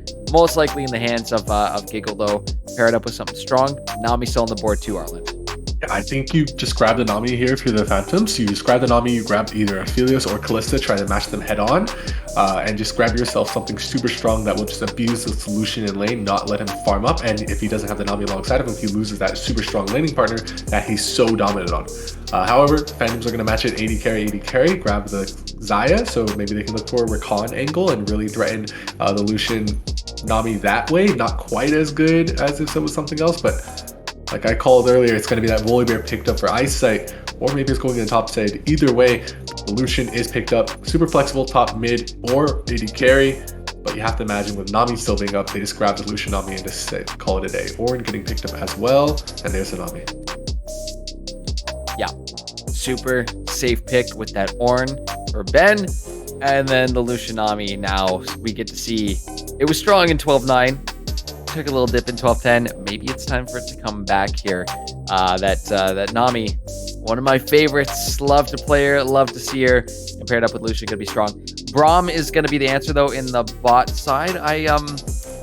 Again, a little question mark on that one. I think Arlen's, you know, the Rakan was probably a good call on this one. It's just together, the synergy between the Xayah Rakan, when you do end up playing them together, it just feels really, really good as the Rakan to have that dash from like half a map away. So not terrible, and the engage potential, right? That is a really good option to look for that Lucian if you are able to pop the quickness, flash, get a knock up, and somehow get there before the Lucian dashes away, or save it until the Lucian dashes.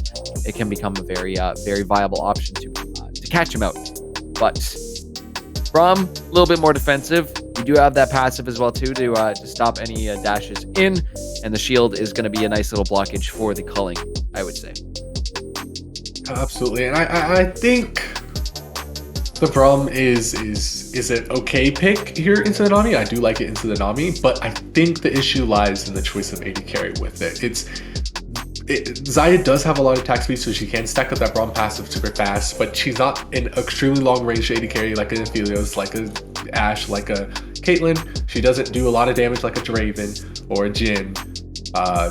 and she's not as passive attack speed, user as a Lucian or a Jinx or even a Kai'Sa with Hail of Blades, right? So it's kind of feels rough. She feels like a very, middle of the ground AD carry, not excelling in any one area, very just strong in every regard. And I feel like with Braum, you need one AD carry who excels in one specific aspect of being an AD carry to really make full use of his passive or full use of his kit. And I feel like Zai just doesn't do enough in any direction to really make her go through. But regardless, we will see the Olaf getting picked up for the side of the Phantoms. Now, a lot of flexibility. Is this Olaf going in the jungle? Is it Volibear in the jungle? I lean more towards the Volibear in the jungle, but Olaf can definitely go there as well.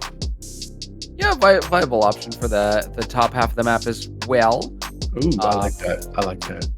That's a good one. Oh, hold on. I might have just accidentally alt-tabbed my draft, but yeah, ooh, that is honestly the follow-up that the Lucian's gonna have a heyday out here. There's so much large AoE CC that the Hornets have picked up for themselves. Cyclone, Glacial Storm, I gotta get Glacial Fissures, Braum, a lot of glacial stuff out there, I gotta say. But yeah, the tidal wave even too is gonna help this Lucian just gonna go wherever the heck he wants. One caveat though is Olaf can just run at your face. And the really helpful thing I think in this case for the Phantoms will be the ability for the Galio to follow up on these team fights with the heroic entrance, though. Extremely long cooldown, level 1, and not oftentimes you do end up taking that Ultimate Hunter on the Galio, which would give you that extra ult cooldown, but knowing that Galio I think is going into the mid lane, don't know if we see domination runes on him. Generally, you can still build tank and then throw AP items on. He's gonna have the beefiness and then the extra AP damage on top. But I love me some Galio, both mid and support. It's a great pick. Yeah, I like Galio. Just I don't like Galio here, and here's why. I think the Hornets have just drafted an all-around better composition. I think their bot lane is more cohesive, it has more of an identity. Their top lane is super safe regardless of who he goes into, whether it's Volibear or Olaf. Wukong can outduel Volibear and Olaf before 6, and after 6 he has enough tools to escape in Olaf. And then Anivia is just one of the strongest counters in the game to Olaf, to Volibear, and to Galio. Why? Because she puts terrain in their way. They cannot get through it in any way unless they flash or use ultimates to get over the wall. And she's super strong in lane, super effective, really good poke, really good this wave clear. It's just hard for Phantoms to operate in this game if the Hornets are any way at all able to get a lead on this Anivia. She just put terrain. Like I said, I think after game 2, what's the best way to beat Eyesight's champ pool? You did, yeah. You put terrain in his way, and they have 2 champions that put terrain in his way. They have an Ornn and a Anivia. You just gotta grab one of these guys. He can't get over it. And then they have to force to walk through this ice field and into Nami bubbles, and it's just super hard for Phantoms to play this game unless they're coming in from entirely different angles, entirely different directions, and they're going in super hard all at once. And it's just not possible with the Zaya as your AD carry and with the Braum as well. Kind of the come at me bro comp if you want to TLDR it in one summed up thing. 100% true. Right now it looks like Temple is going to be having that Olaf. There is still the potential to switch between him and Eyesight for that volley Olaf, but you're totally right. The terrain is going to be a huge part. For some reason Anivia Wall just blank from my mind, but to even follow up on that, you can create terrain for the Ornn to get the knockups off, which is how do I say, that's a lot to deal with, and not the most pleasing thing if you're the one on the receiving end of it, but definitely something that I think we might see as we start to see those bodies coagulate into the mid lane and these team fights start to break out. If that Ornn is walking up really far and you see Anivia right behind him, yeah, I think we're probably going to be in for those Ornn engages. Then you've got so much follow-up to come in from that. What are the Phantoms going to be looking for in terms of angles to deal with all the CC and terrain and just general AoE stuff that the Hornets have drafted here? You just have to go anywhere that you do not see Anivia. That's the only way you win fights. You have to come at Anivia from behind her or just anywhere she's not at the end of the day.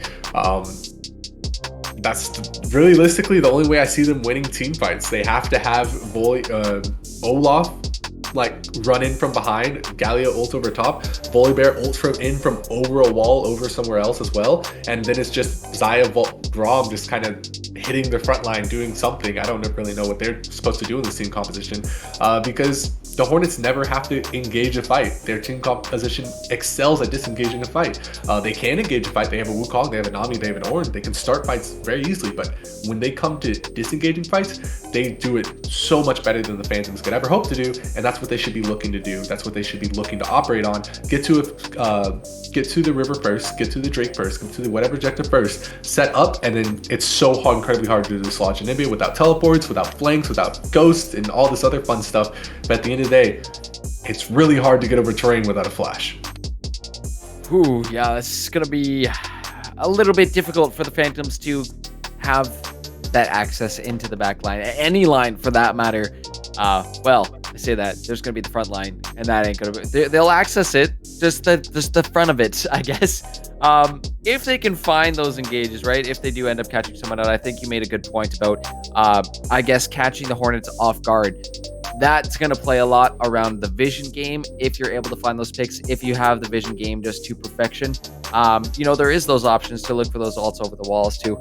Maybe, as you set up for Dragon, hey, there's a Nami roaming around warding. I've been there, been the one getting caught out, getting a little too greedy for wards. And it is definitely a viable thing once you remove that Nami from the board. Lucian significantly decreases in power during that mid game when those dragons are majorly being taken. So, yeah, totally an option if they can get the catch out like that. But again, it is going to require information. It's going to require constant vigilance. As yeah, no, I know where it's from.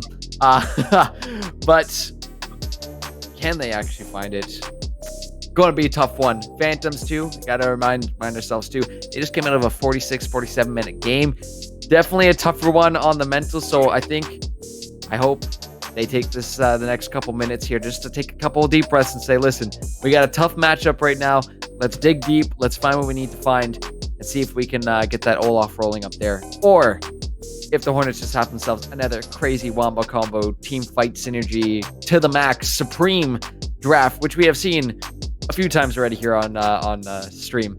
Arlen, any other final points before we send it off to break? Well, not too much to say besides just keep an eye on eyesight and give me a cup twice. I think you gotta just watch out for these guys doing things in the early game, because that's what Wukong, that's what Volibear love to do, and we should expect a lot of ganks mid, I think. I think so. Let's see the action happen. The points are coming in. 20K right now is down on the Phantoms, but you still have time to get those bets in. Let us know who you think is going to win Game 3 of tonight's VAD. We're going to run it to a quick break, but when we come back, we'll be on the Rift for our final game of the evening. We'll see you real soon, so don't go anywhere.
We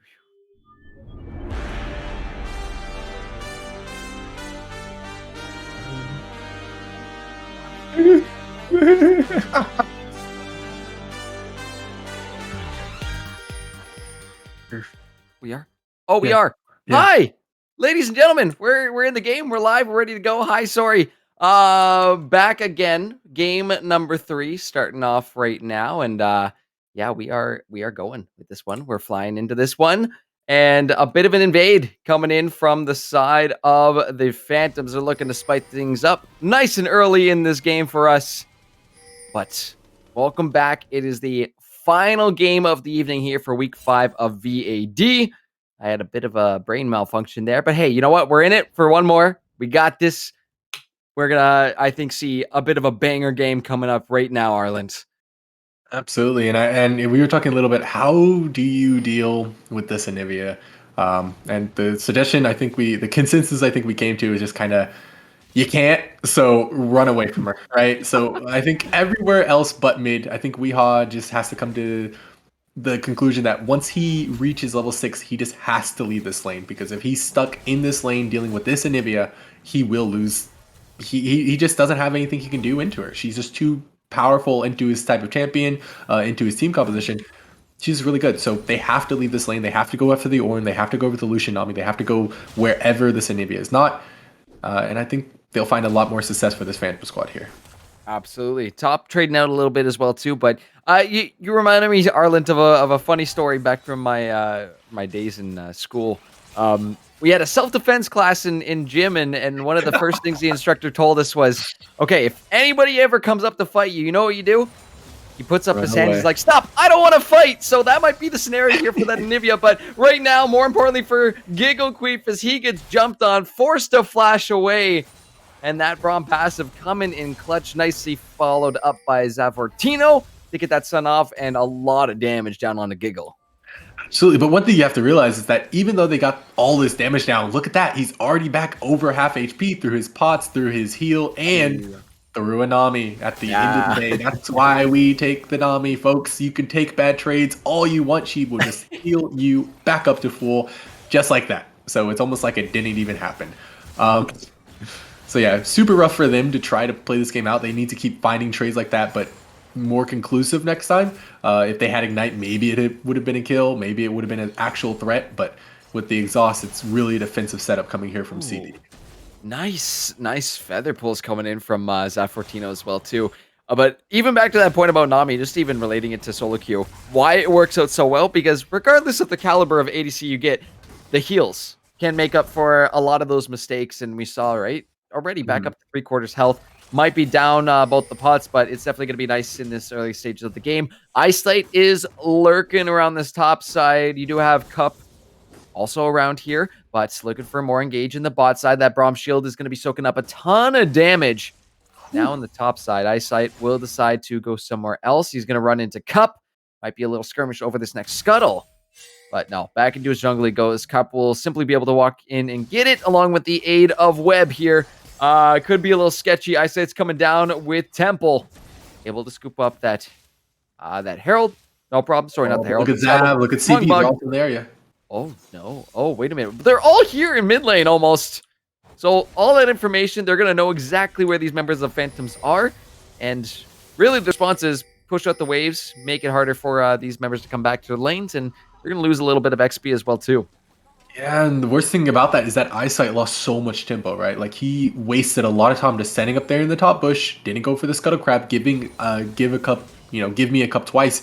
The ability to grab, his Gromp, grab the scuttle crab right from under his nose, because he wasted so much time up there, and now he's getting back to camps, but he's getting back to it late. He's about a camp behind, especially since his bot lane took the scuttle crab from him when they probably should have left that one up for him. It's not extremely valuable for the jungler, but it's even worse for anybody in a lane, right? It's just so trash, that first scuttler.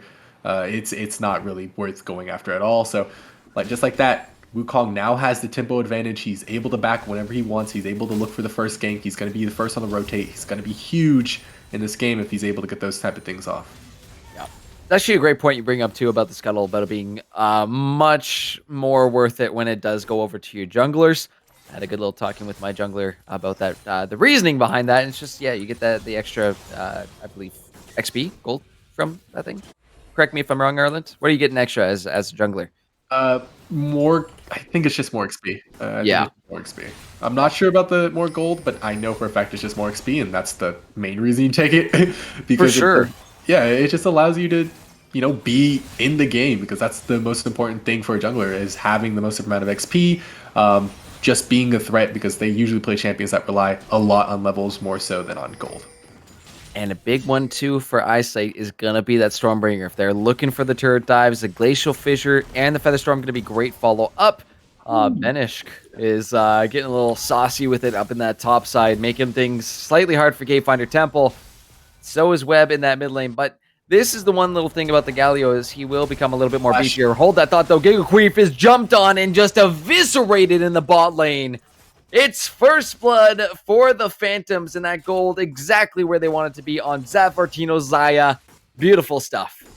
Absolutely nice stuff. Just Eyesight, even though he's wasting a lot of time just kind of sitting in these bushes and making these ganks happen, he is making them happen regardless, and it's going to be the flash from Fat But he acts and he autos a minion to try and stay alive, but it is going to be the gank from Cup to go 1-for-1. The rest of the members of the Phantoms, though, see that happening top. They're going to go for this dragon, get themselves on the board with that. Couple good answers on both sides of the maps from both these teams, and even though the gold relatively even, I would say slight little bit of a tempo lead here for the Phantoms that they've just created. Absolutely, and that's a nice little solo kill on the top side, but look what you had to burn to do it, right? He's been bullied so much by Binisk right here that he had to burn his flash, he had to burn his ultimate just to get that solo kill, and then at the end of the day, he still dies to get to Cup. So not quite the most worst thing in the world. Eyesight, he's trying to do what he can, but again, I think he's just getting out-tempoed, and the only way he can make some of these plays work is just kind of cheesing the enemy, right? Just sitting in a bot lane bush for a little bit, sitting in a top lane bush, just waiting for these guys to overstep and make a mistake. CB the Barbarian trying to give a little bit of pressure, but again, you're walking into an Anivia, you're not going to make it happen. Look at Cup, though, sitting in the bush. Has the Cyclone ready. Is going to be able to pop it. Ragnarok is not off a cooldown. The Call of the Forge God will get the knock up even more. A little bit more damage will do it in Benishk. Finding that kill with the help of Gimme Cup twice. Lovely stuff. Almost a little Uno reverse card of what just happened in the bot lane to the Hornets. They're going to flip it right back around. They find themselves a nice little kill on the top side. Now, both of these junglers just acting like little rats sitting in bushes. But it works out. It works out for them, and it was a very nice, really well done play. You knew his Ragnarok was down. This is your go time. You have to do it even if your jungler doesn't have that much mana. You have to go for it. Really do like that play. I don't like his pathing here. I think he should be going down bot side, but Giggle Creep gets rooted up again. Giggle's in so much trouble, and I've seen this story too many times. It will be Ultra forced to flash on another, almost giving his own life to make sure his ADC will survive. But yeah, again, loss of resources. The heal is down. The Ignite and Flash from Ultra is going to be down.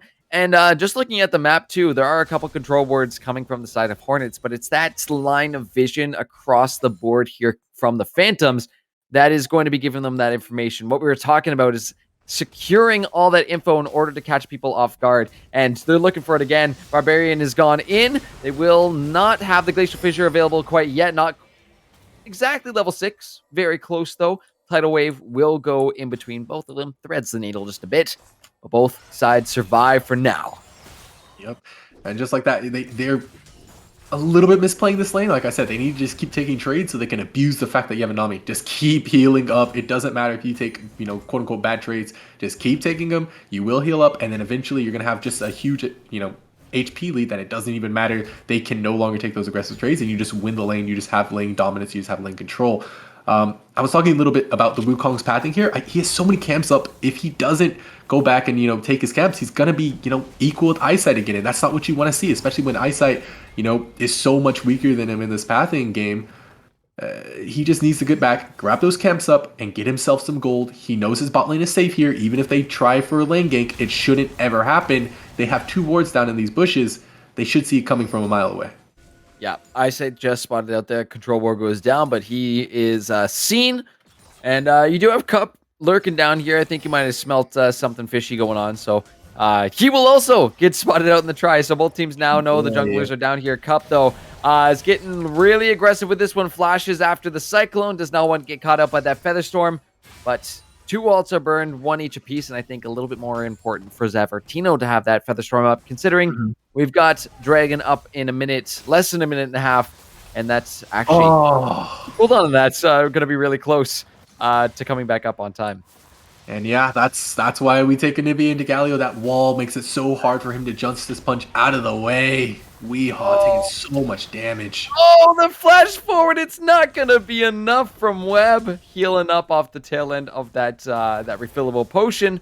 I wasn't quite finding it. Trying to dive in a... Oh, my God. 13 HP. The Stormbringer comes in. I don't think that was worth it. Passive, but yeah, that's Anivia. She's got the passive. She's coming right back to life. Yeah, that was a lot of resources you just burned mid. You just lost your flash on your mid laner. You just lost your ultimate on your jungler. And one thing I just want to highlight a little bit is the fact that Weehaw opted for Aftershock instead of the Predator. The Predator means that you don't want to be in this lane. You don't care about what Anivia does. You want to get out of dodge, and you want to go affect another lane, which is what their game plan should be. The Aftershock means that you're looking for quick, aggressive trades into an Anivia who has Electrocute, which is, the rune known for that in the early game, right? Like, this is what she thrives on. Why give her the satisfaction of playing into that? It's just kind of a silly mistake, and I think it's really costing Weehaw here, because if he had the Predator, he actually has a lot more threat into Web on the Anivia. It allows him to move faster towards her when he's taunting her, or he's about to taunt her, and it allows him actually Justice Punch, allows him to get away from things, and actually becomes a threat in this Galio. Right now, he's just kind of a sitting duck, and we're seeing it repeat, just happen again and again and again and again. Yeah, that Anivia from Webb is definitely one of those bigger threats. So I am glad that they, continue to have that confidence to keep picking it up. While we were talking, though, Herald was picked up by Give Me a Cup twice, so they are going to have that extra little bit of pushing power with the Herald coming up soon. Second Dragon, though, going over to the Phantoms. It is a Hextech. Weehaw is in some serious trouble and locked on up by the wall. Cyclone comes through. The Glacial Storm leaves absolutely nowhere to go whatsoever. Kill picked up there in the mid lane. I say going to try and answer this. Herald should be able to get the charge off onto the... that's an interesting interaction with the wall being up there. But hey, we move forward. A fight breaking on the bot lane. Zavartino was 1 auto away. Giggle, I think, could have potentially gone for it. It would have been really close, but both sides back on off, looking a little bruised and beaten. And they will continue to survive. Yeah, they were trying to use their first item power spike with the Lucian here, and I 100% respect that, as CB the Barbarian rather has to force the flash away down there in the bot side. And one thing I want to highlight is Weehaw used his ultimate to try to escape there, so that's another tool that they have down now, and that's a long cooldown. That's 2 minutes. That's not going to be up until after, or maybe a little bit before. Yeah, a little bit before this next Drake, and you really need it for these plays. You really need it for this Olaf to run in at the Anivia and disrupt her in some way. But again, it's just looking rough. It's one of these compositions for the side of Phantoms that they need to be, 3K ahead before I say it's winning. And right now they're about 1,000 gold, or roughly 2,000 gold behind. And a follow-up on that too, to have to use a Galliwall to escape is not really ever a scenario you want to be caught in. Weehaw is going to get a little bit of trade down on the web. Which should be feeling a little bit better, should give some confidence back in. Interrupts the Glacial Storm. Eyesight is here as well too, and there's no passive on this Anivia. Cup is going to be here. Stormbringer comes through. Eyesight trying to look for the chase, but that will be the wall. A little bit of shock damage is here. Weehaw still trying to deal with the Wukong. Cup is doing a lot of damage here. It gets a smite down, and the Cyclone secures the kill after an extended period of time, and should be able to just Cyclone out to safety. Still needs to respect that from passive, but Phantoms get sent on back, and Zavartino looking a little worse for wear after that, after being without a Braum. You see how much that shield has been soaking up this game so far, and without it, they push Zavartino off. They're going to continue putting pressure on this bot side. Absolutely, and just like that, like you saw in what happened in the mid lane, how hard did Eyesight have to go for Webb, and even at the end of the day, he barely came close to death. He really never felt like he was in danger, right? Because he just came... there's so much kiting ability with this Anivia into this Volibear. It makes it so hard for him to play this game. like I said, they have to stop putting resources into trying to put her down. You just have to go after everybody else, especially since they are actively playing around Web here. And I think that's what the call is going to be. They're going to go bot side. Oh, Glacial Fissure does land on the Giggle Queef. Beautiful bubble, though, coming in from Ultra. And look who's here. It's Cup. Giggle will go down. Here comes the Featherstorm as well. Do they have the pull? Waiting, knowing that's not the right Wukong. Can still potentially pull those feathers. But again, Ultra with the bubbles absolutely on point. We'll get that ebb and flow as well, too, to get a little extra healing out. And look, Cup's back up to full health. Ends up being, no. Yeah, 1 for 1 in the bot side. Yes, math. Yeah, 1 for 1 in the bot side. Not the best case scenario, of course. You don't want your AD carry dying. You much rather your support. So even if it is 1 for 1, it's still very much Phantom's favored. But still, both AD carries opting instead of going for a Gale Force, which I think would have been great for the Lucian here, and the Xayah allows them to kite back or go forwards as they will. Both of them opting to go for a Kraken Slayer into relatively beefy team compositions. I don't think that's the move. Like, the true damage isn't going to help you cut through them. What's going to help you cut through them is a LDR, right? Or Sorellia's Grudge, right? Something that has innate, built-in armor reduction, but the top was too early. Web escaped so many things thrown at him. Oh my goodness. Yeah, that is a lot. Simply flashes on out. But look who's here once again. It's Cup with the ganks, hitting that double cyclone onto the back line as Web does have to contend with that. Galio dashing back to the safety of his team. Does get a knock up on the Web. Weehaw still looking for more. Top tower is going to go down. Bot tower will go down. So each team find themselves that tower gold, but Phantom's a little quicker with it. Though, Temple is starting to get to that stage of being an Olaf where it becomes much more threatening than it was a few minutes ago. And, oh god. Ragnarok. No, Temple, wait a minute. Yeah. It's coming through. He's sitting on just 200 health, trying to heal up with that corrupting pot. We do have some Dragon as multiple fights breaking out. They're still going at it this top half. Ebb and flow though. Weehaw should be going down in just a second. Temple, one more action, do it. He does find the solo kill up in the top half of the map, but down bought by the Dragon. Web will get put into their passive down to the egg form. Oh my goodness, gets caught out. The Featherstorm to try and save him for now. Caught back in, but look at Ultra with the gorgeous Nami plays. I love seeing that, Arlen. That was a little bit Smurf. Ultra out here on the Nami making a statement, catching out Zafortino like that, and they were able to grab up the Drake as well. But in the top side, things have gone from bad to worse very quickly. Benny almost found that kill into Olaf, but when he flash W'd, he just barely was, misaligned with the champion, didn't quite find it, and he was able to, Gore Drinker, W, heal himself up, and find enough damage to take down the Ornn. But even with this little one bright spot, where he has about 1,500 gold over his opponent, or 1,600 gold for Gayfinder Temple, everywhere else, it's really looking like a bad situation. Oh no, Temple has been caught out in the jungle. That's going to be the heroic entrance actually coming down, gets the knock up onto one, but Cup will simply just explode Temple. Zavartino though in the backside, getting those autos out. Going to be looking for some, gets hit by the Everfrost. Giggle is in with the calling. Words some days. We're getting there. It's that time of night. But Zavartino is still a threat. However, it is going to be the Hornets who come out on top of that one. They're going to start up this Herald. They're going to push the mid-tier 1. They're getting so much gold in their pockets right now. We're closer to that 20-minute mark. I think this is probably one of the closer ones we've seen here tonight. But you can see that damage coming out from Giggle at this point alongside Ultra on the Nami. It is going to be a ton of damage. And we see Ultra did go for the Imperial Mandate build, so even more coming in once those E's or the Tie-Caller's Blessing has been applied to that Lucian. Yeah, and we say it's close, but does it really feel that close, right? It realistically doesn't, right? It just feels like we're just waiting for the end, for Web to, get even stronger on the Anivia, just to hit that 2-3 item power spike, and that Lucian just to grab up that Essence Reaver, and then they're just going to look for the end. Because right now, that's all they have to do. They just have to hold off Olaf in a side lane with the Ornn, then they can group with everybody else and just run it down. It's just that easy, and I think it's really hard for the side of Phantoms to do anything about it. It's just a hard composition that they drafted themselves for, and it's really, really difficult, and they haven't even gotten to a real team fight with all 5 members yet. And you have to imagine once that Drake spawns in about 2 minutes 30 seconds, that's where we're gonna see the composition really shine through.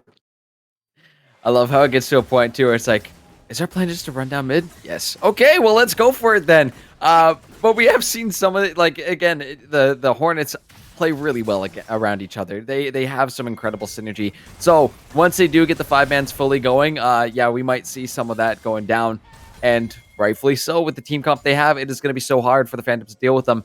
Phantoms though setting up something. Oh, what did I call about Anami potentially getting caught out here? Smells something fishy. Pun intended. Gets a bubble into the bush there. They catch them out. Herald's going to be spawned in the mid lane. And now Phantoms have to worry about potential push onto that tier 2, onto Inhibitor if Shelly keeps going. They are split out here amongst the jungle. Eyesight and Weehaw going to be catching out Banish first, but Cup is here once again, does have that Cyclone available, trying to get those knockups, and Giggle and Ultra are here to join. TP's going to be coming through as well, but that gets interrupted actually in the bot lane, and Eyesight going to be the first one to drop. Glacial Fissure comes through from Barbarian, has to Black Cone back to safety. Temple not going to be feeling too happy about getting that TP interrupted. Hornets come out on top, and Baron gonna get started up here. Oh, he's gonna ultimate. He's gonna Ragnarok onto Web, but I think this Anivia will be fine. Just stuns him up. Just waits for the Ragnarok to go away. Just needs one more E.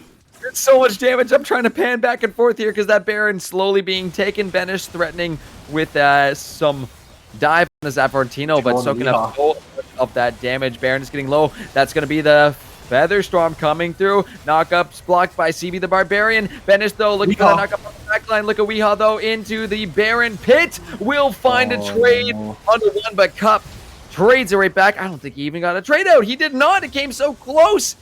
Ends up being a 2 for 0. Going to the side of the Hornets. They pick up the Baron as well too.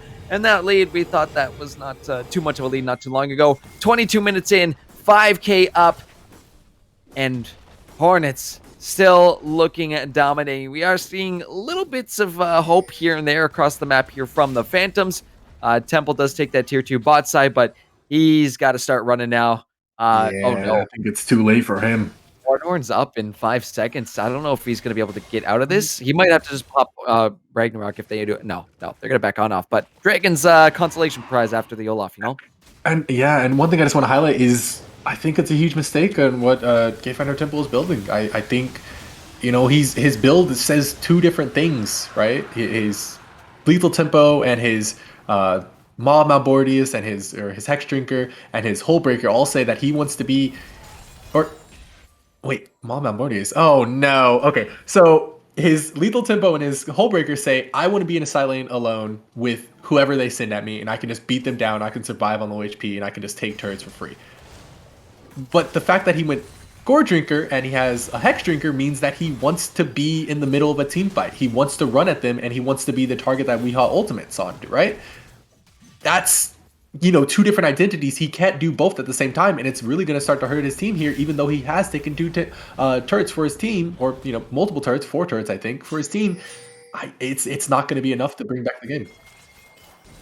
And yeah, you can see the gold that they're starting to accumulate. I mean, Temple's got himself quite a bit in his wallet right now, but we're going to see that lead soon start to diminish as these towers are looking a little rough. The fact that the Orange got the turret demolished as well is definitely going to be helping on out. And all the Hornets got to do is sit here, make sure that this cannon minion lives. That's a culling going to be coming out. Oran Horn is popped as well. Fight breaking out in the top half because Temple's been caught up by Web and Give Me Cup twice. This fight still breaks out in the bot lane. Tidal Wave comes ripping on through. Weehaw trying to dive into multiple members. Cannot get out. He gets picked off. They lose Temple on the top half of the map too. And that tier 2 bot lane turret will eventually fall. The push is not done yet. They still have a few more moments with that Baron buff. I don't think the game is over just yet because, Eyesight is going to be back to base and then run back very fast, but they are definitely going to be losing maybe Inhibitor here, I think. But then top side, you have to imagine it's a complete wash. Multiple turrets gone in one single push. Give Me a Cup twice is looking to regen up some health, grab a little bit of gold, and he's going to run back. And then you have to imagine so much is gone. But the bubbles from Ultra here, absolute smurf, man. Like, what is he doing to these lads, dude? I just don't understand. The double bubbles have just been so damn clean, and I appreciate them so much. I cannot even express how good it is to see just being on point with those skill shots. They are not the easiest skill shot to land, and when you hit those multiple member aqua prisons, they feels real good, man. But it is making it hard to contend with that Lucianami when Ultro isn't missing a thing. He's just on point with all the CC. The only one that he really needs to be worried about is Temple, but the rest of his team is there to deal with him first before that Olaf can even get near this backline. So, yeah, I think we'll have to see how that one goes. But right now, we can see exactly how she's going. 14-4 right now in favor of the Hornets. They are currently up 7k gold at the 25, almost 26-minute mark. Quite an impressive lead. We are getting those levels, getting up there, but nobody close to that level 18 quite yet. But, And, speaking of levels, yeah, Benny is the one we want to be looking out for, right? Like, that is the Ornn. Once he reaches those high levels and he reaches, pretty much full build, that's ornament after ornament after ornament. That's already deicide completed. He's probably looking for the Wormfall and Sacrifice on the Lucian, or I don't know what the Imperial Mandate update is. Nor do I know the Everfrost one, but he's looking for those upgrades, and he's going to be able to get them once he reaches that level 16 mark, and it's just going to be them going on a Gatefinder Temple right here. Plus the Ornhorn as well. That's going to force the flash on out. Does not quite find the knockup, but down they go. Cup is on the chase. The tidal wave will be blocked by the Braum shield. Glacial Fissure comes on through, but these members of the Hornets are on the chase. Culling will help clear some of the wave. Does a little bit of damage to a Barbarian, but on they go onto the inhibitor. See the back even coming through from Weehaw. Needs to go back, defend his base, but the target right now are the inhibitors. The mid inhibitor tower will go down next. I don't know if they're going to stay for this one, because you do have this next Dragon coming up in a minute, but they feel confident enough to say, hey, we can take this. We're 5v4 right now. Let's take this reset, go for Dragon. Textbook plays here from the Hornets. Very textbook, and I do like the fact that they have Webb start his back a little bit earlier than everybody else, because now he can go back and deal with the top wave. That was a little bit rough. He's going to push that out, push that at least to halfway, then he can look to teleport down and be there for his team. He needs to teleport early before the fight even has a chance to start, so he can be there as like a disengaged, dissuading factor, but he can't leave this wave too early. That's why it's a little bit rough. I think they should have had Ornn do it, but either way, the fact that someone did it is a good thing in my eyes, and it's going to be the Wormfall and Sacrifice coming through for the Lucian, so that's a lot more damage that he's about to do. Start pumping out. Yeah, that's 20 extra AD. That's 2 whole longswords, plus, I think, what, 30, yeah, oh man, yeah, 15%, yeah, 15% more attack speed, 20%, yeah, 15, that's what I thought, 15% more attack speed. That is, yeah, a lot of damage he's getting for free, and now all they can do is make a play on the top side, and that's what they got to be looking for. They have to be ready with the teleport from Benny if they want to save their Anivia, because you have to imagine that that's the play that's being made. Webb in a bit of a pincer situation right now. His team is making his way up there, so I think, yeah, they're going to be fast. I don't know if they're going to be there in time. The flash comes out from Webb. It will be a little bit of Glacial Prison that ends up going by. But he lived. They're looking for the Ornhorn right now. Will be the flash from Iset to get on over the wall, but look who's waiting on the other side. Use the blast cone to cause some disruption there. Temple, though, getting squatted up by 2 members of the Hornets. He should be going down soon, but it is going to be the volley who falls. Eyesight drops. Then Temple will go. The death timers are in the 40-second marks here. So right now, if the textbook plays are in fact what the Hornets are going for, you Baron, you look for your end, and you continue to keep yourselves at the top of Group B. And the biggest thing is that the only person who realistically has to back are Benny and Webb. Everybody else can keep going, they can keep pressuring, but I guess, they're just gonna, back it all at once, get those nice synchronized backs out, and then they can just walk down mid. This is the part of the game where they group, especially when your Anivia has a death cap. So much CS, a nice little death cap complete. They're just gonna walk it down. They're gonna teleport top with the Anivia. They're gonna just look to end the game through top side. I think that's the right call. Just blast open all these inhibitors and just finish it off nice and clean. Yeah, just sticking true to their team. You can see Webb not over push, waiting for the rest of his team to arrive here. Does spot out Weehaw. I think there was a ping that just came through.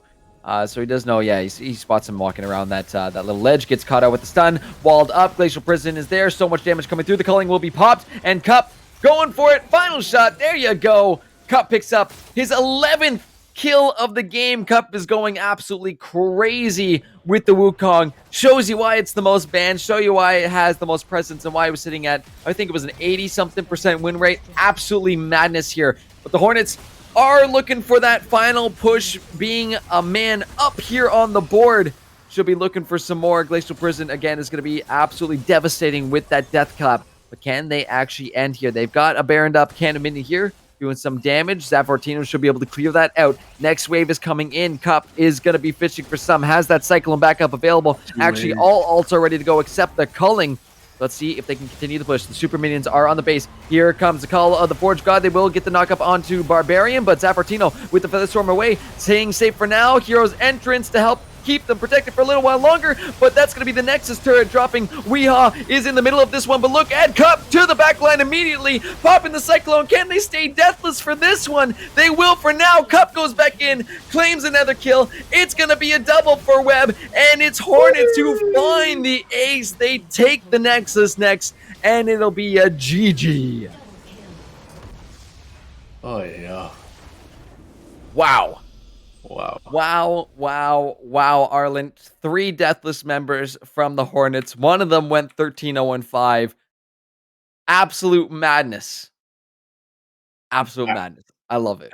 Absolutely, and I think it's just one of those situations where it's just a draft differential, right? Like everything was very well crafted, very well thought out, and it just all made sense for what they wanted to do, right? They had the biggest part is the Anivia, like so many melees into the Anivia.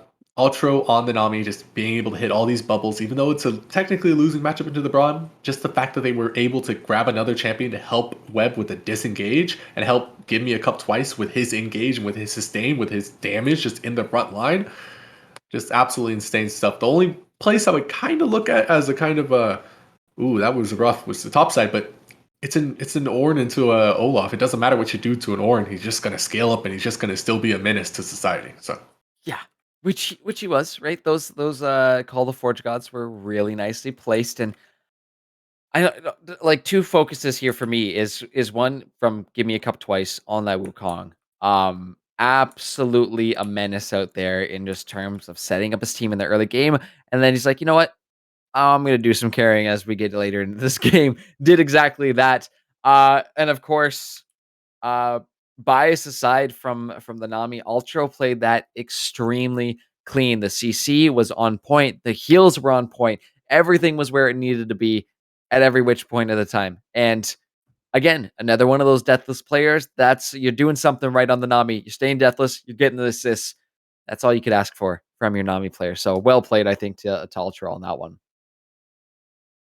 absolutely, I think everybody played that really, really well, but definitely Give Me a Cup twice and Webb are kind of standing out to me as number 1 and 2. You can flip flop who's 1 and 2, but number 1 and 2, those guys smurfed. Why don't we send it out to the Twitchosphere here? Let them see who they want for their MVP. So poll should be up right about now. Maybe by the time I'm saying this now. But we're also going to hop back to the analyst desk, see how our lovely friend Cow is doing. Whew. I love me some Nami Cow. How are you feeling after our final game there? I think maybe the Phantoms might be having PTSD about sushi tonight. I'm not too sure. Like, I don't know how. I had a discussion how, like, there's apparently something called chicken sushi. No, So No, that might be no. something they are interested in with Anivia and Nami playing that well.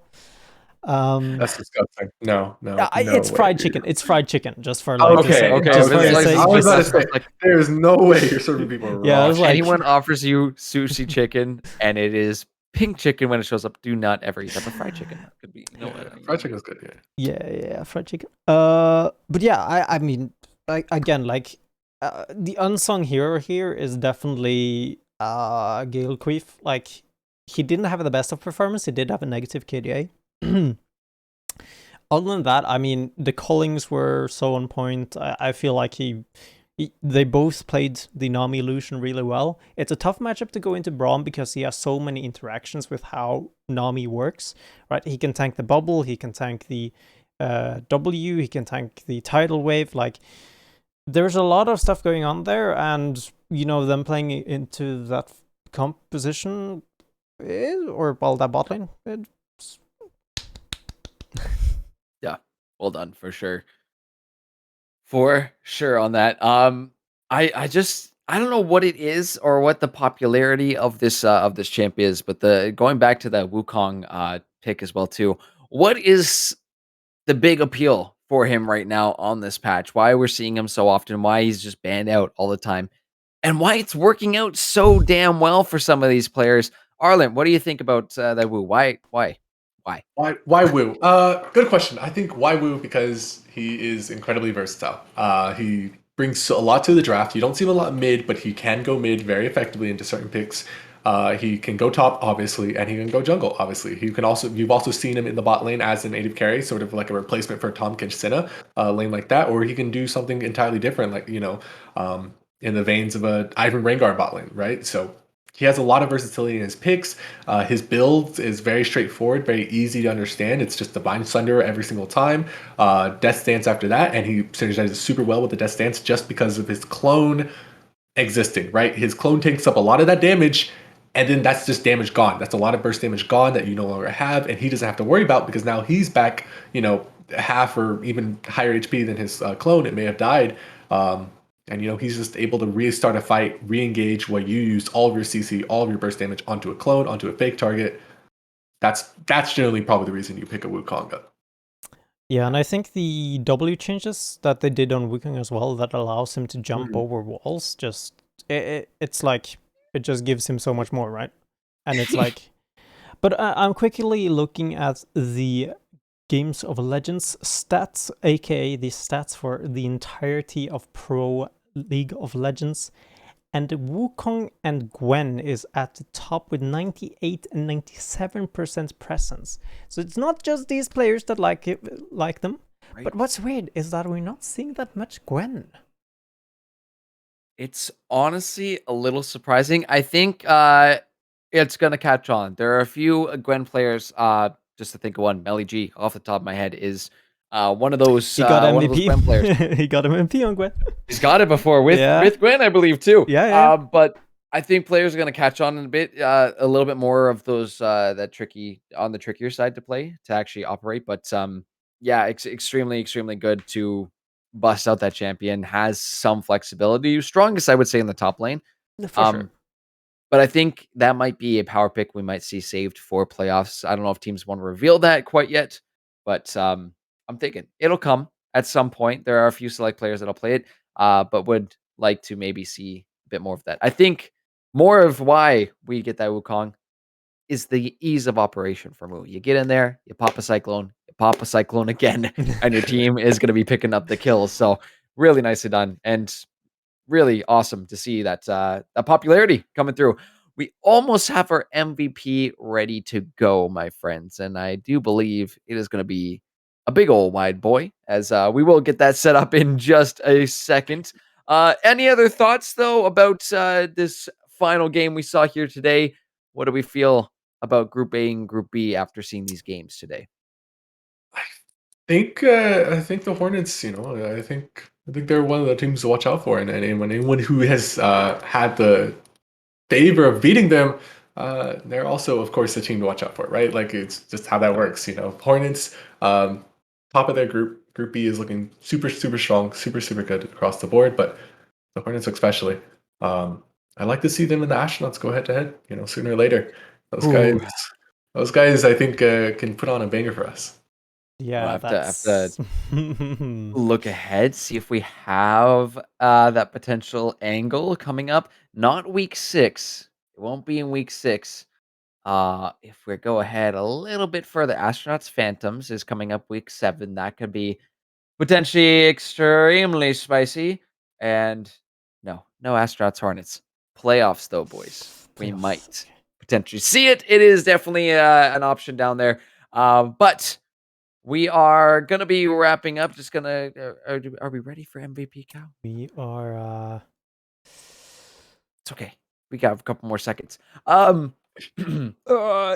Week 5 seem to just like that for me. But only 2 weeks left now. So next week we'll have those updated standings on stream. They should be updated on the sheet later on this week. But I'm curious to see where everyone's kind of ending up. If we have those teams that are for sure out of contention, or if you have a couple teams doing the plankton meme, they're just don't let the flame die out. We'll see if that happens. But I would say, yeah, a lot of strong teams, really, really strong teams. I would say in the upper half of Group A still. Group B, you got a lot more spread, but a lot of talent over there. Might be a close call to see who's going to be coming out on top. I think we break it down to playoffs, and when we see those seeds actually go up, we can actually tally them up and say, okay, Group B won that one, Group A, okay, but we'll get some actual reliable data coming in. But that being said, though, MVP, how are we ready to run it? We're ready to run it. Let's bring up our MVP from game number 3. It's none other than Benesh. That Ornn up in the top lane doing God's work. 3, 2, and 12. Lovely Ornn horns. Lovely setup for the team. Couldn't ask for anything better, lads. It was a solid guy up there. He technically lost lane to the Olaf, but that's to be expected. He did work. He was just a kind of a solid dude. He was just there.